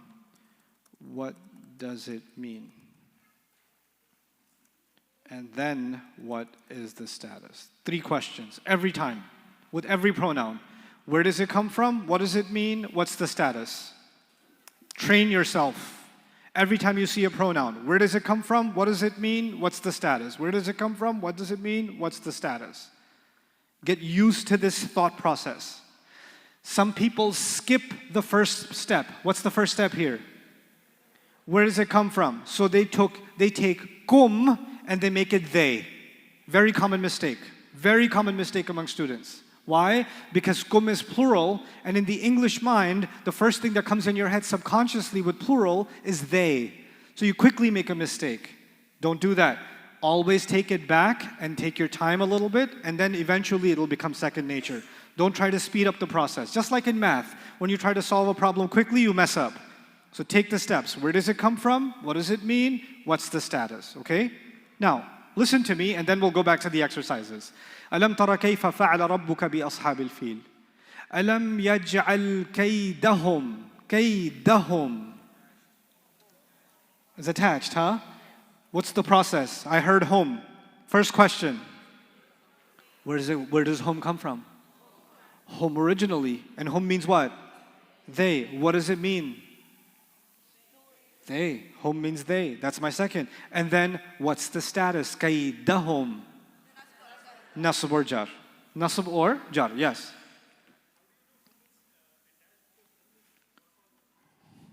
You'll see it attached. You'll soon. Just right now, I said it quickly for a reason because I wanted you to feel the attachment. Okay? وَأَرْسَلَ عَلَيْهِمْ وَأَرْسَلَ عَلَيْهِمْ. Is him a cousin? Because home has 2 cousins. Home and? I found you, bro. Him. So him is meaning what? They. What's the status? Nasab or? Jar. Nasab or jar. So, وَأَرْسَلَ عَلَيْهِمْ طَيْرًا أَبَابِيلَ تَرْمِيهِمْ. Do you hear a him? Where does it come from? Home. What does home mean? What status is him? ترميهم. نصب ورجال. بحجارة من سجيل فجعلهم. فجعلهم. What do you think? جعلهم. I will make it fast. جعلهم. It's attached. Comes from home, meaning they. نصب ورجال. Okay. كعصف. فجعلهم. كعصف. Do you hear a pronoun? Good. Some people hear a ka. Wrong. These guys don't get attached to your head. They get attached to your feet. They don't have self-respect. They don't go in the beginning. They go at the end. Okay. Suratul Kawthar. Inna. Do you hear a pronoun? What's na? Na goes back to nahnu. What does nahnu mean? Good. Inna a'tainaka. Inna a'tainaka. Ka. What is ka? Ka comes from where? Anta becomes ka. What does ka mean? We gave you al-kawthar. فَصَلِّ لِرَبِّكَ رَبِّكَ. What does ka come from? Anta. Inna shani'a ka. What does ka come from? Anta.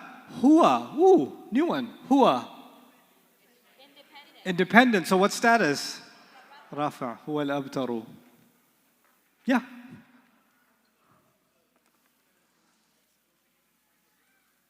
Which one? Hum. Hum is both masculine and feminine. Hunna is feminine. Wait, let me hear. Say it louder. Oh, huma. Yeah, huma could be masculine and feminine. Yeah, it's okay. It's not going to be a problem. Because sometimes Allah will talk about two prophets, and you're like, is this masculine or is this feminine? Well, He talked about two prophets, so it must be what? Masculine. Sometimes He'll talk about the wife of Nuh and the wife of Lut together. The wife of Nuh and the wife of Lut. And then He'll use huma. When He uses huma, who's He talking about? Both of those ladies. You get it? So it's not going to be confusing. And sometimes He's talking about Adam and Hawa. Adam and Hawa. Yeah? That's one man and one woman. Which means which gender is going to be used? The masculine, because the mix is masculine. Easy. It won't be confusing. Quran is very straightforward. I'm not teaching you all of Arabic. I'm trying to help you navigate the text of the Quran. Okay, so once again, as a review, let's go through all the cousins again and the meanings. What does huwa mean? He. Who? What are his cousins? Who, he. Huma means what? Both of them. Cousins. Huma and? Good. Hum. What does hum mean?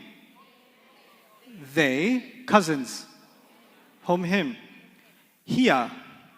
What does it mean? She. Cousin. Ha. Huma. Meaning. Huma meaning what? Both of them ladies. Cousins. Huma and? Hunna. Them ladies. Cousins. Hunna and? Okay, now the hard ones. Anta. What does it mean? You. Cousin? Ka. Antuma. What does it mean? Both of you. Cousin? Kuma. Antuma? Kuma. Tuma, kuma. Rhymes. Antum. What does it mean? You all? Cousin?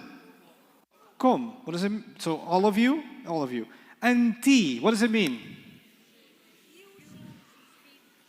Very good. Yushi. Arigato. Okay. Yushi. So Yushi and the cousin? Ki. Anti? Ki. Antuma. What does it mean? Yutushi. Both of you women. The cousin? Antuma. Kuma. Antunna, y'all ladies. The cousin?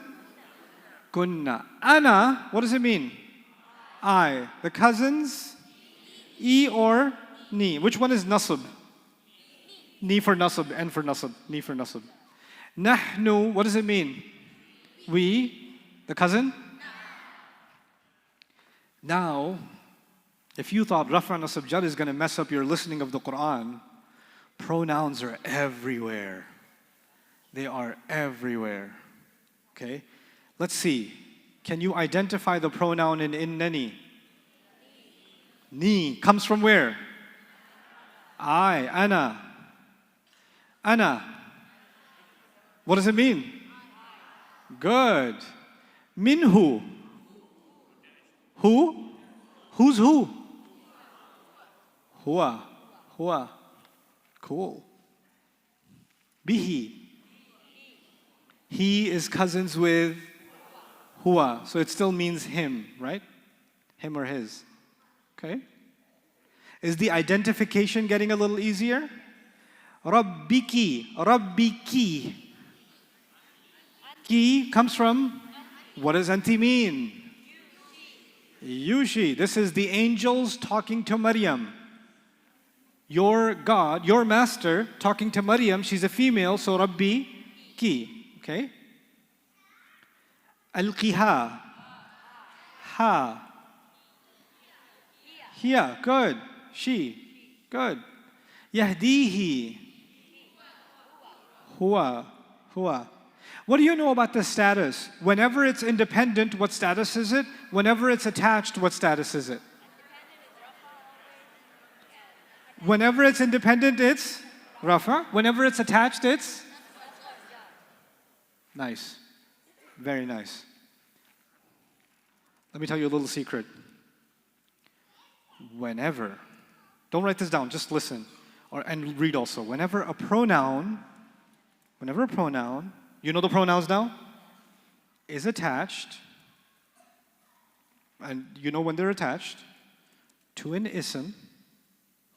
Whenever a pronoun is attached to it, do you know isms already? A little bit? It becomes a mudaf ilayh. Whenever a pronoun is attached to an ism, it becomes a, what does that make the ism? The mudaf. Every time. Now, how many pronouns do you know? 14. Huwa huma hum, hiya huma hunna, anta antuma antum, anti antuma antunna, ana nahnu. Okay, watch this. Here's a word. Kitab. I'm making it a mudaf. Why am I making it a mudaf? Because I want to give it a mudaf ilayh. Okay. What does huwa mean? What does huwa mean? How do I say his book? Kitabuhu. How do I say the book of both of them? Kitabu huma. How do I say their book? Nice. How do I say her book? Just take hiya, give me the attached version, and stick it on at the end. Kitabu ha. The book of both of those ladies. Kitabu huma. The book of them ladies. Kitabuhunna. Your book. The book of you. Your book. Kitabuka. The book of both of you. Kitabu kuma. The book of all of y'all. Kitabukum. The book of you, Maryam. Kitabuki. The book of you two, Maryam and Fatima. Kitabukuma. The book of y'all ladies. Kitabu kunna. And every one of these was mudaf, mudaf ilayh, mudaf, mudaf ilayh, mudaf, mudaf ilayh. You get it? Now, my book. Kitabui. Well, kitabui sounded bad. So the Arabs said, can we just make this nicer? And make it what? Kitabi. So instead of saying kitabui, they say what? Kitabi. But let's go back to kitabu, our book. Kitabuna. Kitabuna.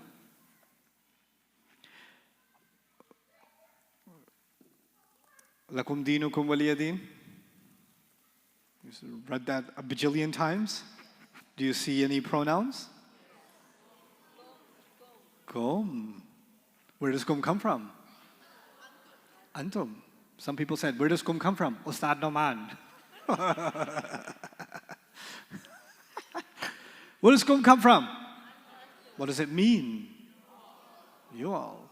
What does dinukum mean?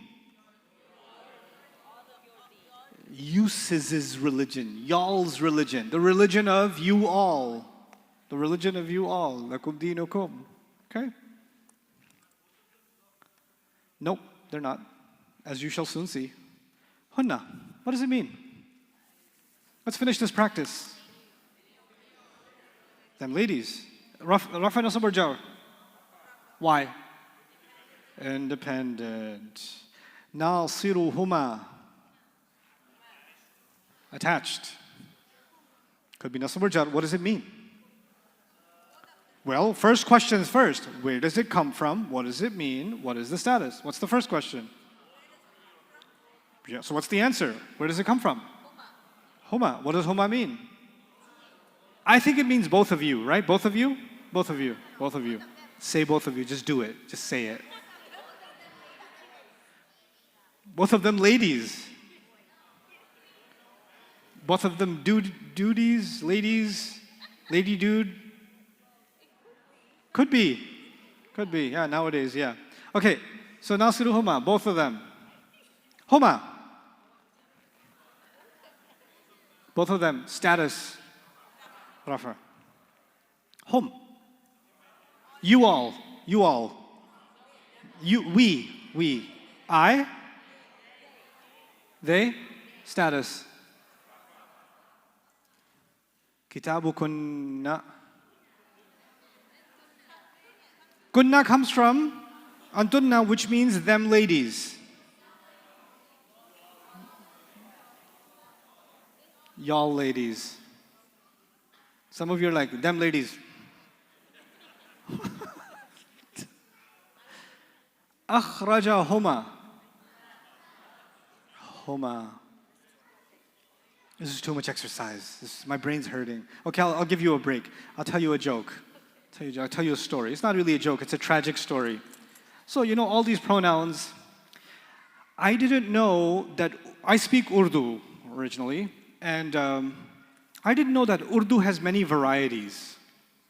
And in one of its varieties, which is from Hyderabad, India, they have their own Urdu, which is not like the Urdu I was raised with, okay? So I was visiting a family a long time ago, and the uncle who picked me up from the airport was from Hyderabad. And I didn't know, in English, if you agree with someone, you say, yeah, okay. These are the words you say to agree with someone. Apparently, in their Urdu, to agree with someone, they say, how. How. So I came in, got in from the airport, got in the car. Uncle said, how are you, beta? And I was like, Uncle, I'm good. How was the flight? It was good. He said, how? I was like, it was on time. He said, how? I said, it's a reliable airlines. He said, how? I was like, they've been around for many years. He said, how? You can see how the conversation was going. And then the worst thing happened. In my Urdu,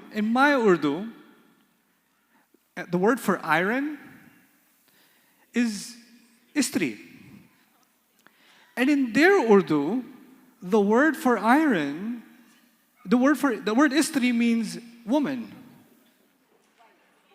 or wife. So there's this gathering, there's a bunch of guys, a bunch of college guys. I was in college back in the day, it was 1835. I'm in college, I'm with a bunch of guys in my hotel room, and our hotel room does not have an iron. And next to them, or next to our room, was all the older gentlemen, all of them from Hyderabad.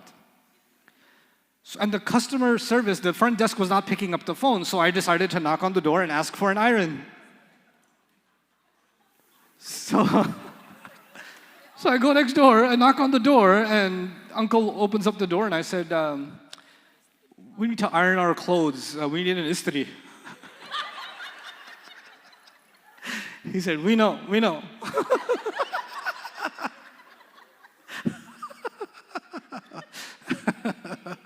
So, yeah.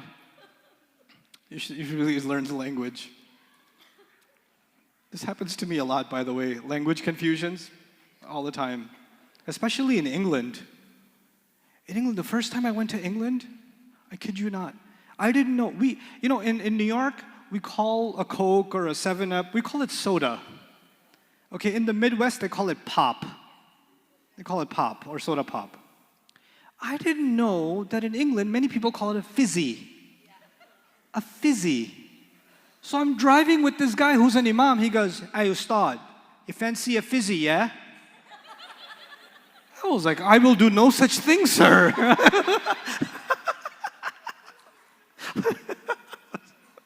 Let's fancy a fizzy. Astaghfirullah. Okay, nahnu. What does nahnu mean? We. What status? Okay, you've had enough exercise. let's get to finish up today's work, inshallah.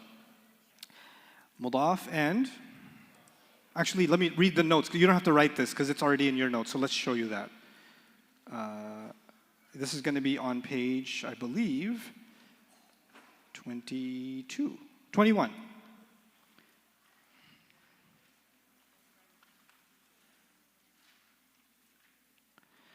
It says at the bottom, basic kinds of idafa. There are 3 basic kinds of idafa. The first one, I already told you, has what translation between the mudaf and the mudaf ilayh? Of. The second one, I just showed you, whenever an ism comes with a what? A pronoun. The pronoun becomes what? Mudaf ilayh, which means the ism becomes mudaf. That's number 2. That's already number 2. Then there's a third category. I call them special mudafs. What are they?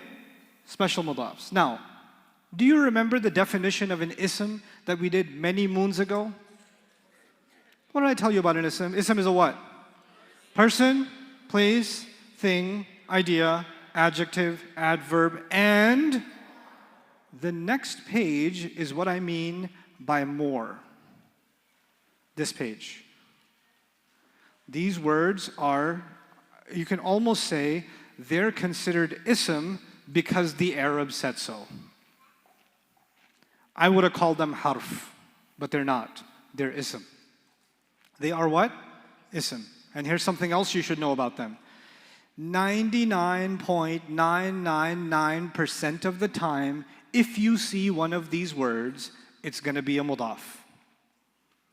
The vast majority of the time, the overwhelming majority of the time, if you see one of these words, it's a what? Mudaf. Which means the next word is a mudaf ilayh. The difference is that when these guys are mudaf and the next word is mudaf ilayh, for most of them, you don't need the word of to translate. You don't need the word of to translate. So for example, let's use the word maghrib. You guys all know the word al-maghrib, the prayer. بعد المغربي. بعد المغربي. It tells you what بعد means. What does it mean? بعد المغربي, you don't say after of maghrib. You just say what?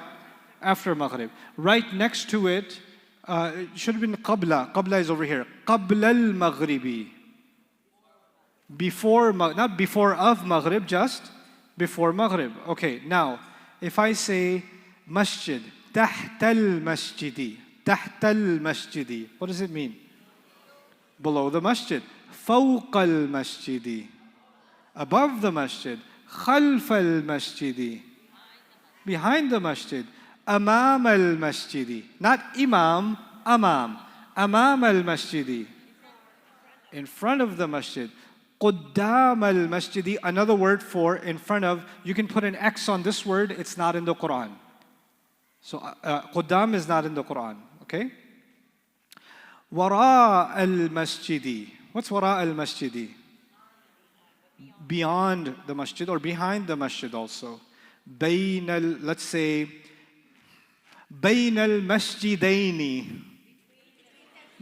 بين المسجدين. You see the ayud aini? Between the two masjids. حول المسجد. Around the masjid. دون المسجد. Besides the masjid. Okay, ladun we'll do later on. عند المسجد.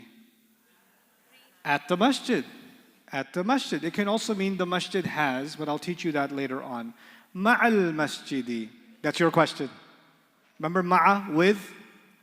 Before salah, you asked about ma'a. I remember you. You remember? That was you. You said it. Yeah, that's exactly what I pointed, okay? Pay attention. Ma'a means with. You're looking at me like, I didn't do anything. Why is he pointing at me like that? I hope it's the person behind me. I knew what was going on through your head as I was doing it. I was kind of enjoying the torture you were suffering, to be honest with you. It's part of the joys of being a teacher. Okay, so ma'a means with. So ma'al masjidi means what? With the masjid. These are all special mudafs. And there's some more. Ay, which means any, and kul, which means every, and ghayr and ba'd. So this is interesting vocabulary. if you learn this vocabulary, it'll probably happen on every page or every other page of the Quran. So this is a very common occurring vocabulary. But the pronouns are going to happen practically all the time. Okay. Let's see. I want to see if you guys can see number 5. Back again on page, this is 23, isn't it? Okay, this is question number 5 on page 23. Burhanakum. Burhanakum. Burhan means evidence. I'll say that again. Burhan means what? Evidence. What do you think this means? Good. Burhan is a mudaf. Kum is a mudaf ilayh. The evidence of all of you, you people's evidence. You people's evidence. Kum comes from antum. That's how you translate it. Okay? Burhanakum. Okay. I think we've done enough of this kind of exercise. What I want you to do is work with each other now and translate all 16 of these. Fill in the blanks on page 24. You can work with each other. I'll give you guys no more than 5 minutes. You don't need more than 5 minutes. Be careful. Follow the process. Even the people online. Page 24.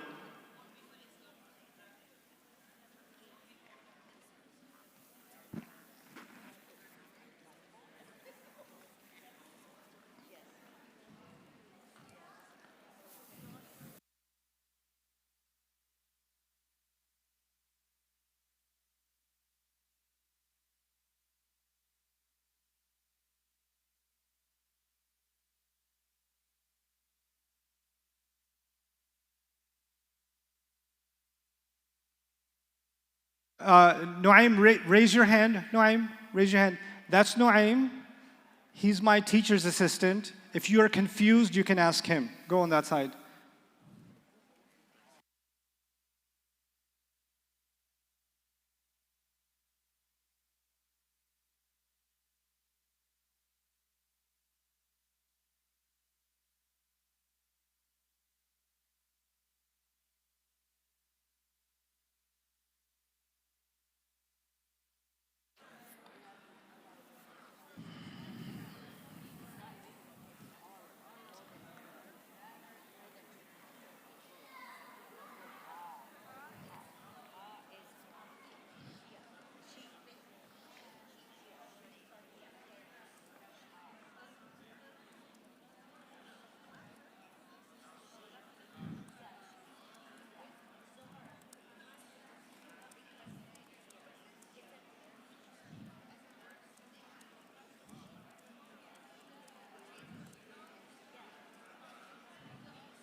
Remember that process?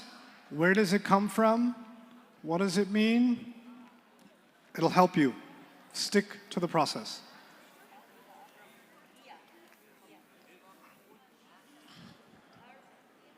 Come on, Hassan, Amjad, let's go.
How's it going?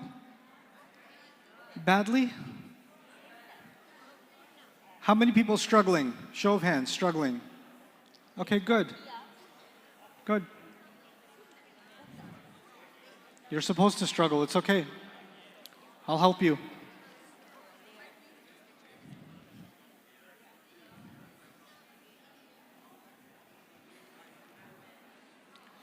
All right, time's up. No. Who had trouble with the first one? Show of hands if you had trouble with the first one. Okay, if you had trouble with the first one. Let's try to do this together. What was the process that I asked you to follow? What were the 3 questions? Where does it come from? What does it mean? And then what's the status, right? Okay, so what's the attached pronoun here? Kum. You memorized huwa, huma, hum, hiya, huma, hunna, anta, antuma, antum, anti, antuma, antunna, ana, nahnu. Then I'm expecting you to get really good. By tomorrow, I want you to get really good at huwa becomes who or he. Huma becomes what? Huma or hima. Hum becomes hum or him. Hiya becomes ha. Huma becomes huma, hima. Hunna becomes hunna or hinna. Anta, ka. Antuma, kuma. Antum, kum. And antum means all of you. So all the ant words mean you. You, both of you, all of you, feminine you, both of you, all you women. It's all yous. So kum means antum. So now the translation says selves. What's the missing piece? Yourselves. Yourselves.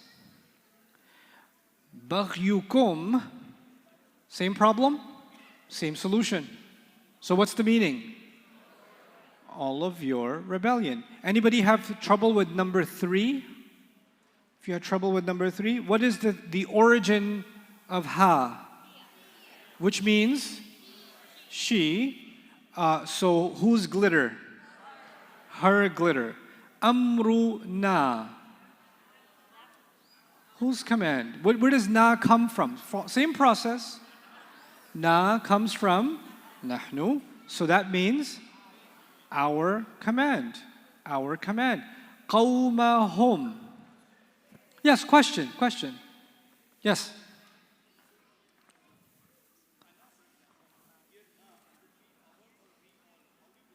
Our or we all? When have you used we all? Nahnu is we. Okay, so let me help you. It's a good question actually. So here, we study. He teaches us. Our path is long. Okay, what are the 3 words I've used for ourselves? We, us, our. I want you to tell me, using your knowledge of English, which one of these 3 words is rafa? Which one of these 3 words is rafa? We. When you use we in English, you're going to use it as a doer. You're going to use it what? You're not going to say us study. You're not going to say our studies. We're going to say we study because we is a doer. Fine. Which one of these is always nasb? Us. Us is always a detail. He saw us, they helped us, he teaches us. Something's being done, you're not doing it, you're the detail of somebody else's act. You understand? So we is always rafa, and us is always what? Nasb. What about our? What's another way of saying our path? So what status is our? So what's a good translation of nahnu? Good translation of nahnu is what? We. But when you make it attached, should you still use we? Because when you make it attached, don't you change the status? Status to what? Nasb or jar. In these cases, because you're attaching it to an ism, it's always becoming a mudaf ilayh. If it's becoming a mudaf ilayh, you should translate it with what status? Jar status. What's the jar version of we In English, our. Do you understand why not use we? Okay. What about between me or I, me, and my? Which one is rafa', which one is nasab, which one is jar? What do you think? I is what? Rafa'. Me is nasab, and my is? Good. Now you're getting it. That's why we're not going to say we command. We're going to say our command. Okay? If it's detached, then it's we. Yeah. Yeah. Qawmahum. Process. I don't care about the answer. I care about the process. It's a thing.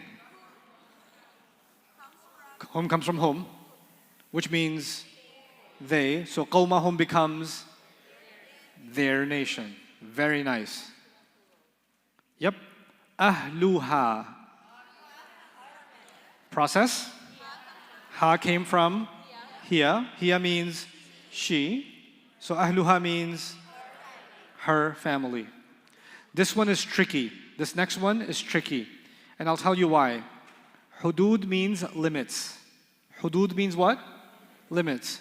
So hududahu technically means what? His boundaries or his limits.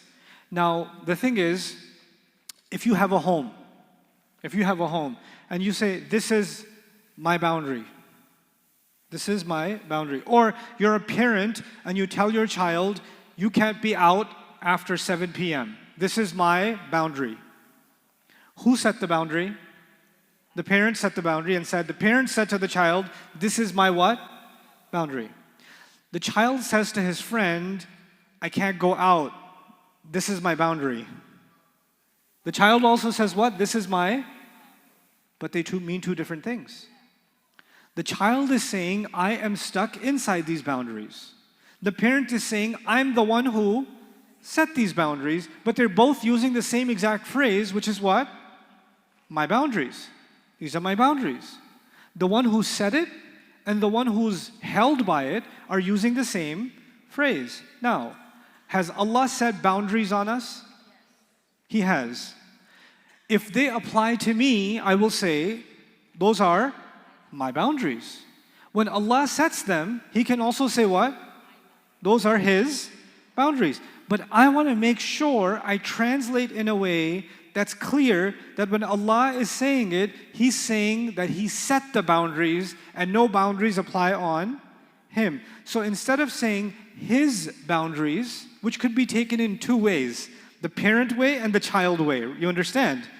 So we want to make sure we don't use it the wrong way when we talk about Allah in translation. So we're going to say His prescribed boundaries, His set boundaries, meaning He's the one who set them.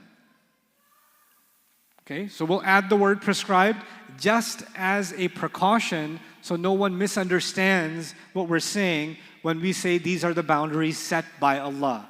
So His prescribed boundaries. Same. Context, yeah. Which is why now you're starting to learn a little bit why translation is not just about translate this word and translate this word, because like in chemistry, you can have one element and another element and they have a chemical reaction and something new is created. That's how language works. You can take two words, bring them together, and you can get a completely different meaning, right? So we have to be careful with translation. Makanakum, makanakum. Where's the attached pronoun? Process.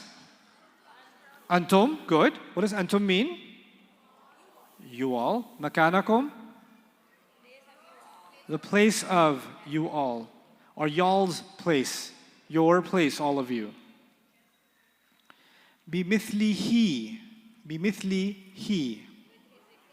With his example. With his example. Bimithlihi. So he comes from what? Let's follow the process again. Huwa. He comes from huwa. فَلِأُمِّهِ.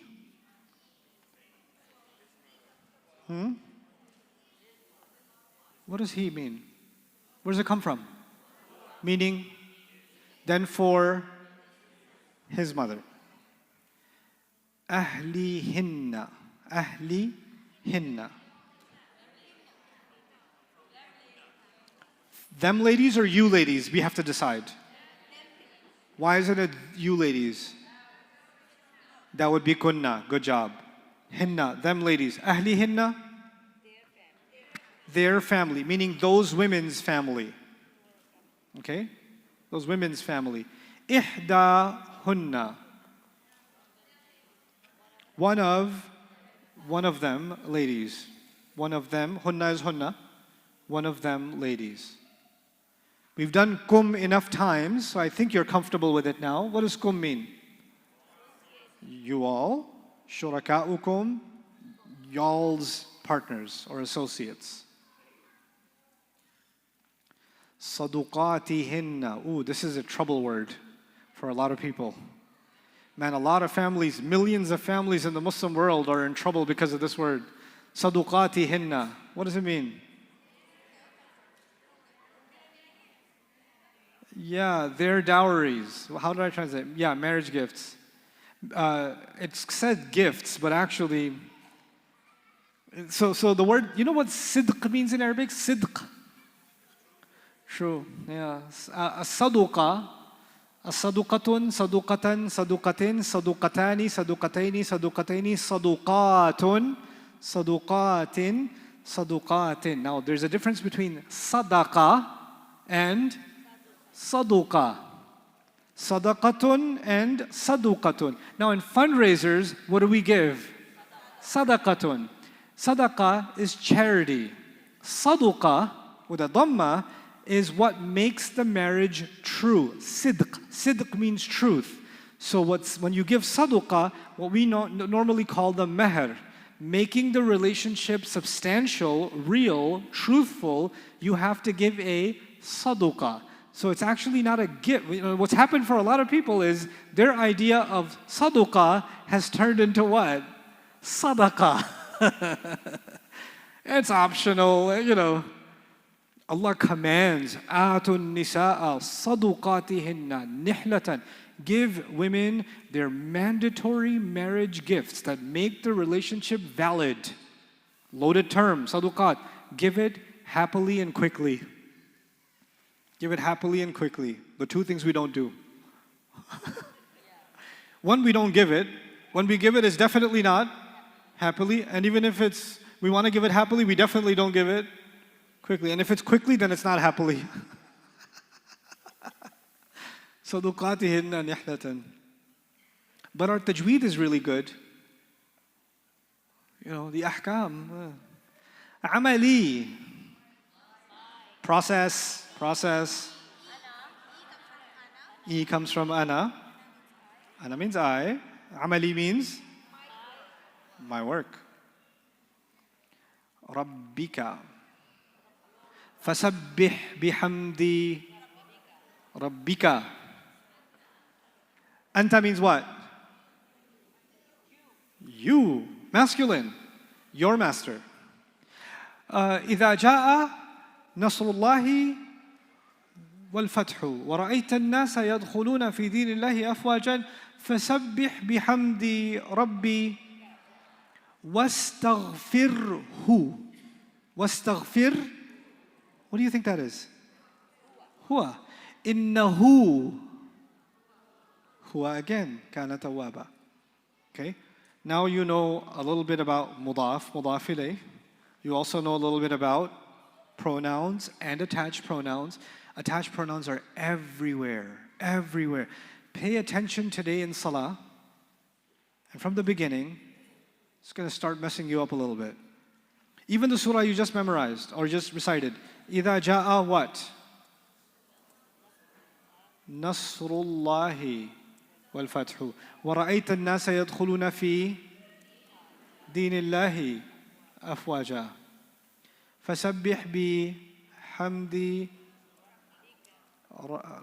رَبِّكَ. Watch this. Nasrullahi, mudaf ilayh or no? Light no alif lam followed by jar, yes?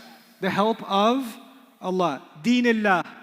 Deenillahi. Mudaf ilayh or no? You know what deen means. What does deenillah mean? Religion of Allah. Now this is the tricky one. Hamdi. Does it look like a mudaf? Hamdi. Why? Light, no al. Rabbi. Does it look like a mudaf ilay? Rabbi. Why? Because it is jar. But does Rabbi also look like a mudaf? Why? Light, no al. And ka, does that look like a mudaf ilay?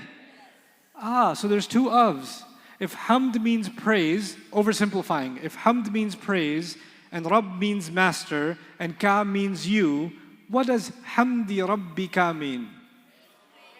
The praise of your master. The praise of your master. Very cool. I'm going to give you, I could let you go, but I won't. No more Arabic concepts. Repeat after me. Ba, ta, kaf, lam, wow. Say it. Ba, ta, kaf, lam, wow. Say it with me 5 times. In the same, say it with me, not after me. Ba, ta, kaf, lam, wow. Ba, ta, kaf, lam, wow. Ba, ta, kaf, lam, wow. Ba, ta, kaf, lam, wow. 2 more. Ba, ta, kaf, lam, wow. Ba, ta, kaf, lam, wow. Okay. Min, fi, an.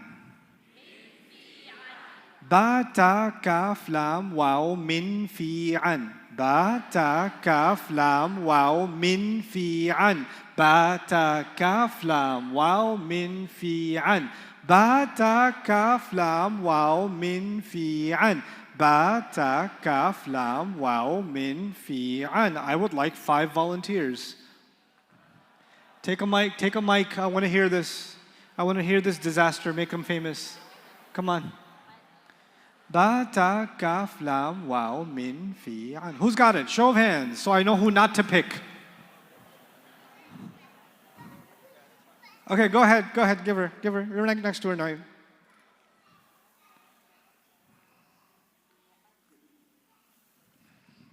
Ba, ta, kaf, lam, wow, min, fi, an. We got to tie the score. Come on, guys. Come on, give me something here. Yeah, Masaki. Yes, young man, thank you for volunteering with your pensive look, the pensive thought. Yes. Ba, ta, kaf, lam, mim, min, fi. Noon, wow, Hamza. Again! You can do this. Ba, ta, kaf, lam, wow, min, fi, an. Excellent. I really messed up your alphabet. Lam, mim, noon. Lady side, who's going to tie the score? You look scared. Yes, you. Okay, go. Look, she's having a panic attack. Give her the mic. Yes.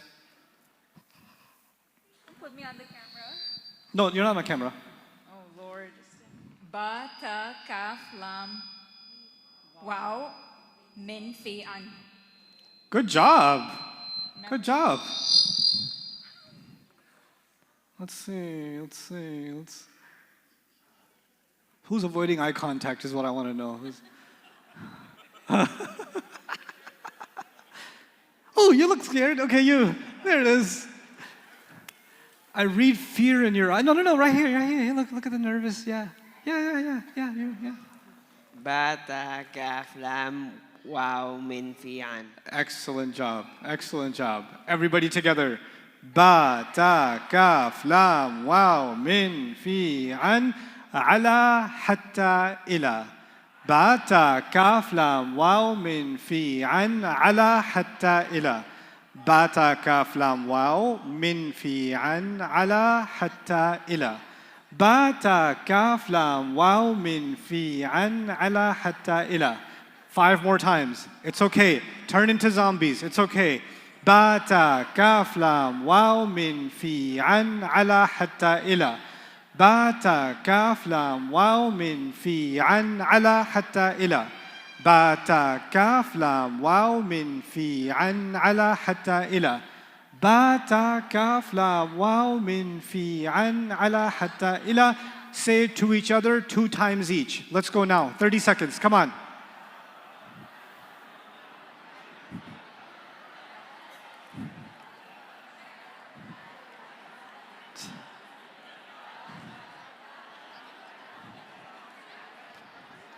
"20 seconds, come on.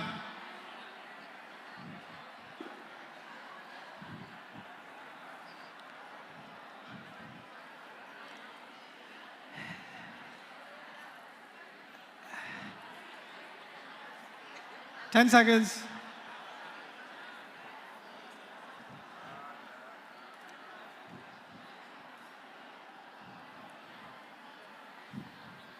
Okay. Volunteers. Bata kaf lam wow min fi an ala hatta ila. Volunteers. Yes, young man. Front row. Let's go. What's your name? Give him the mic. Give him the mic. What's your name? Mustafa. Mustafa, how old are you? I'm 10. Okay, let's do this, Mustafa. You have been chosen, which is what your name means. Alif? What? Nothing. I was just messing with you. Okay. Bata kaf lam waw min fi an ala hatta ila. Excellent job. Okay. Way back there. Nouman, you see that young man? Pass him the... And then give it to his sister. Okay. Go ahead. Tell me your name. What's your name? Uzair, Ozair, how old are you, Ozair? 11. Nice. Let's do this. You got this. Jeem.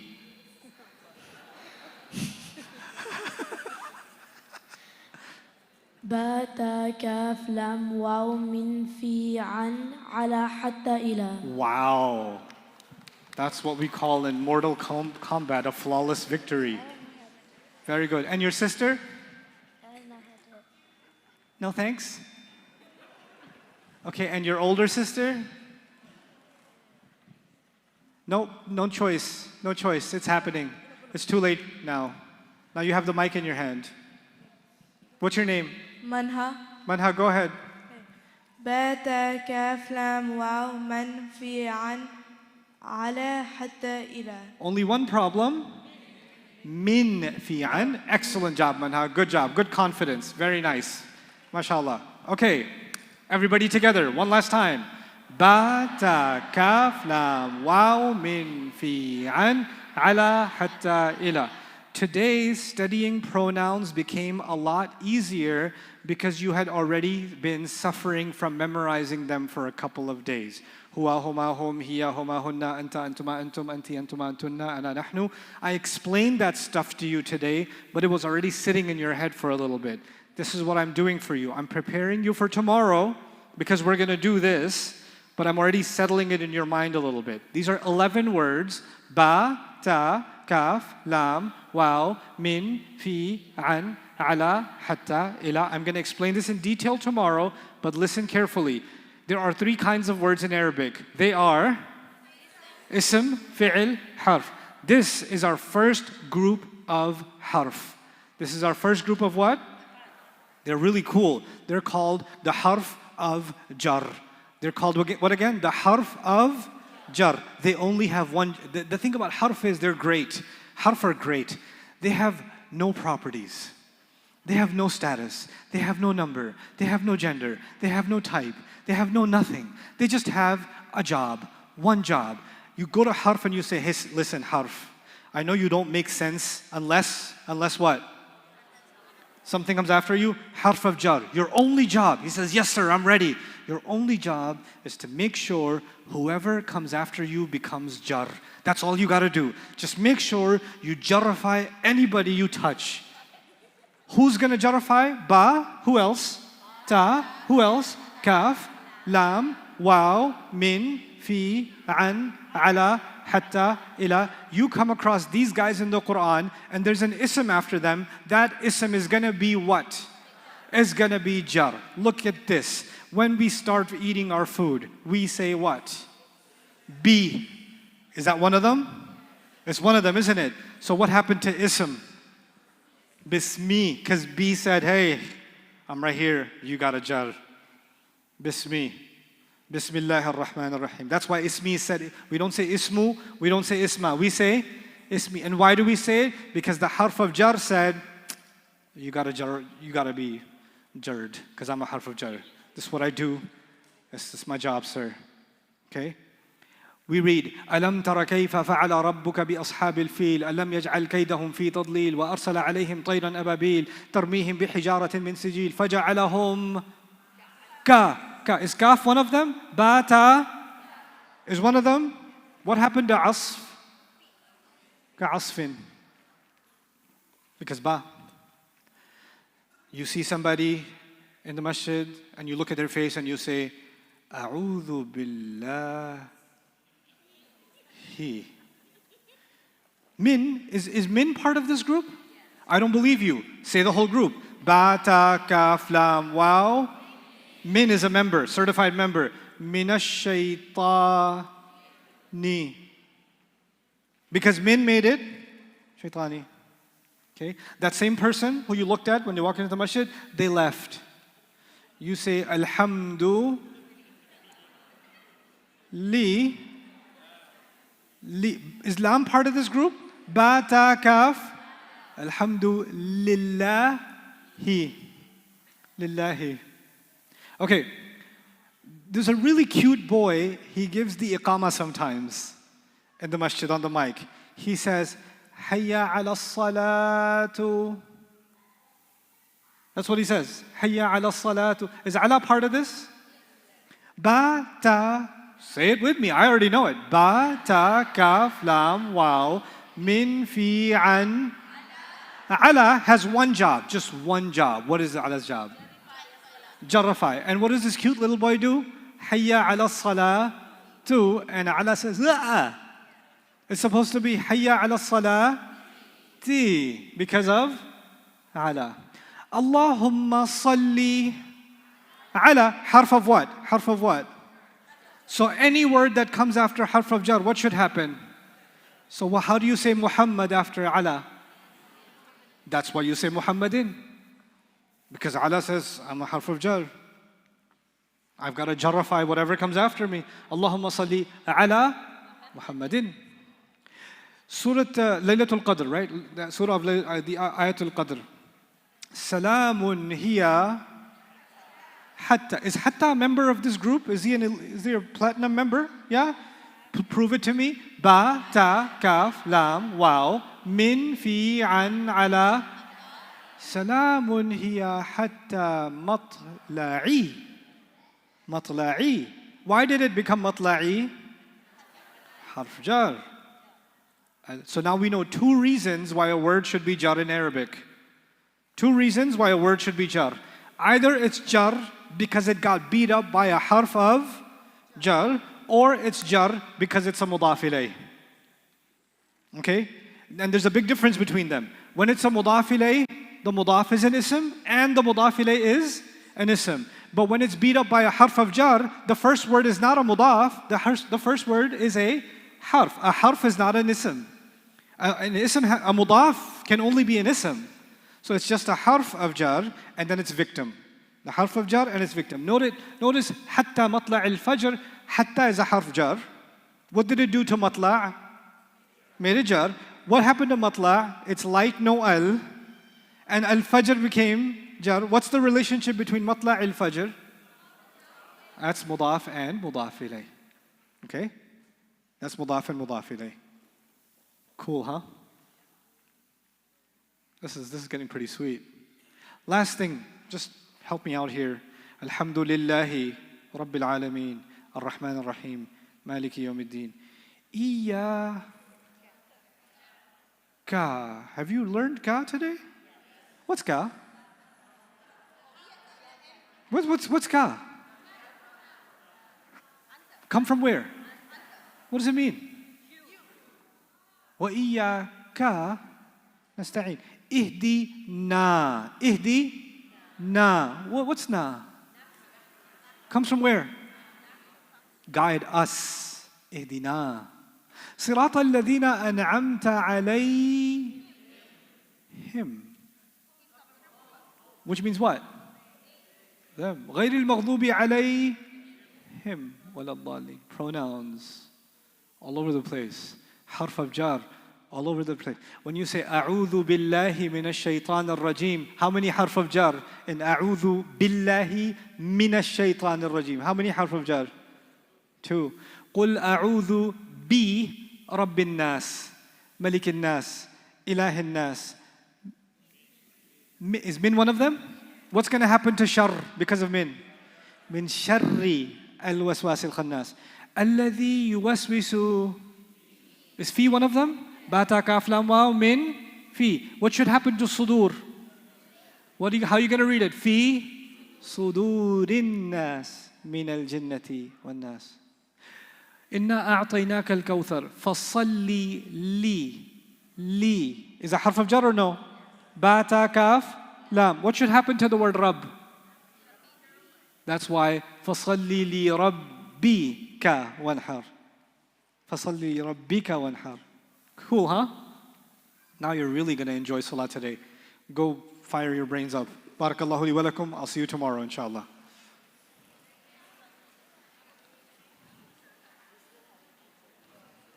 I'm coming in a second. Let me just put this guy to sleep.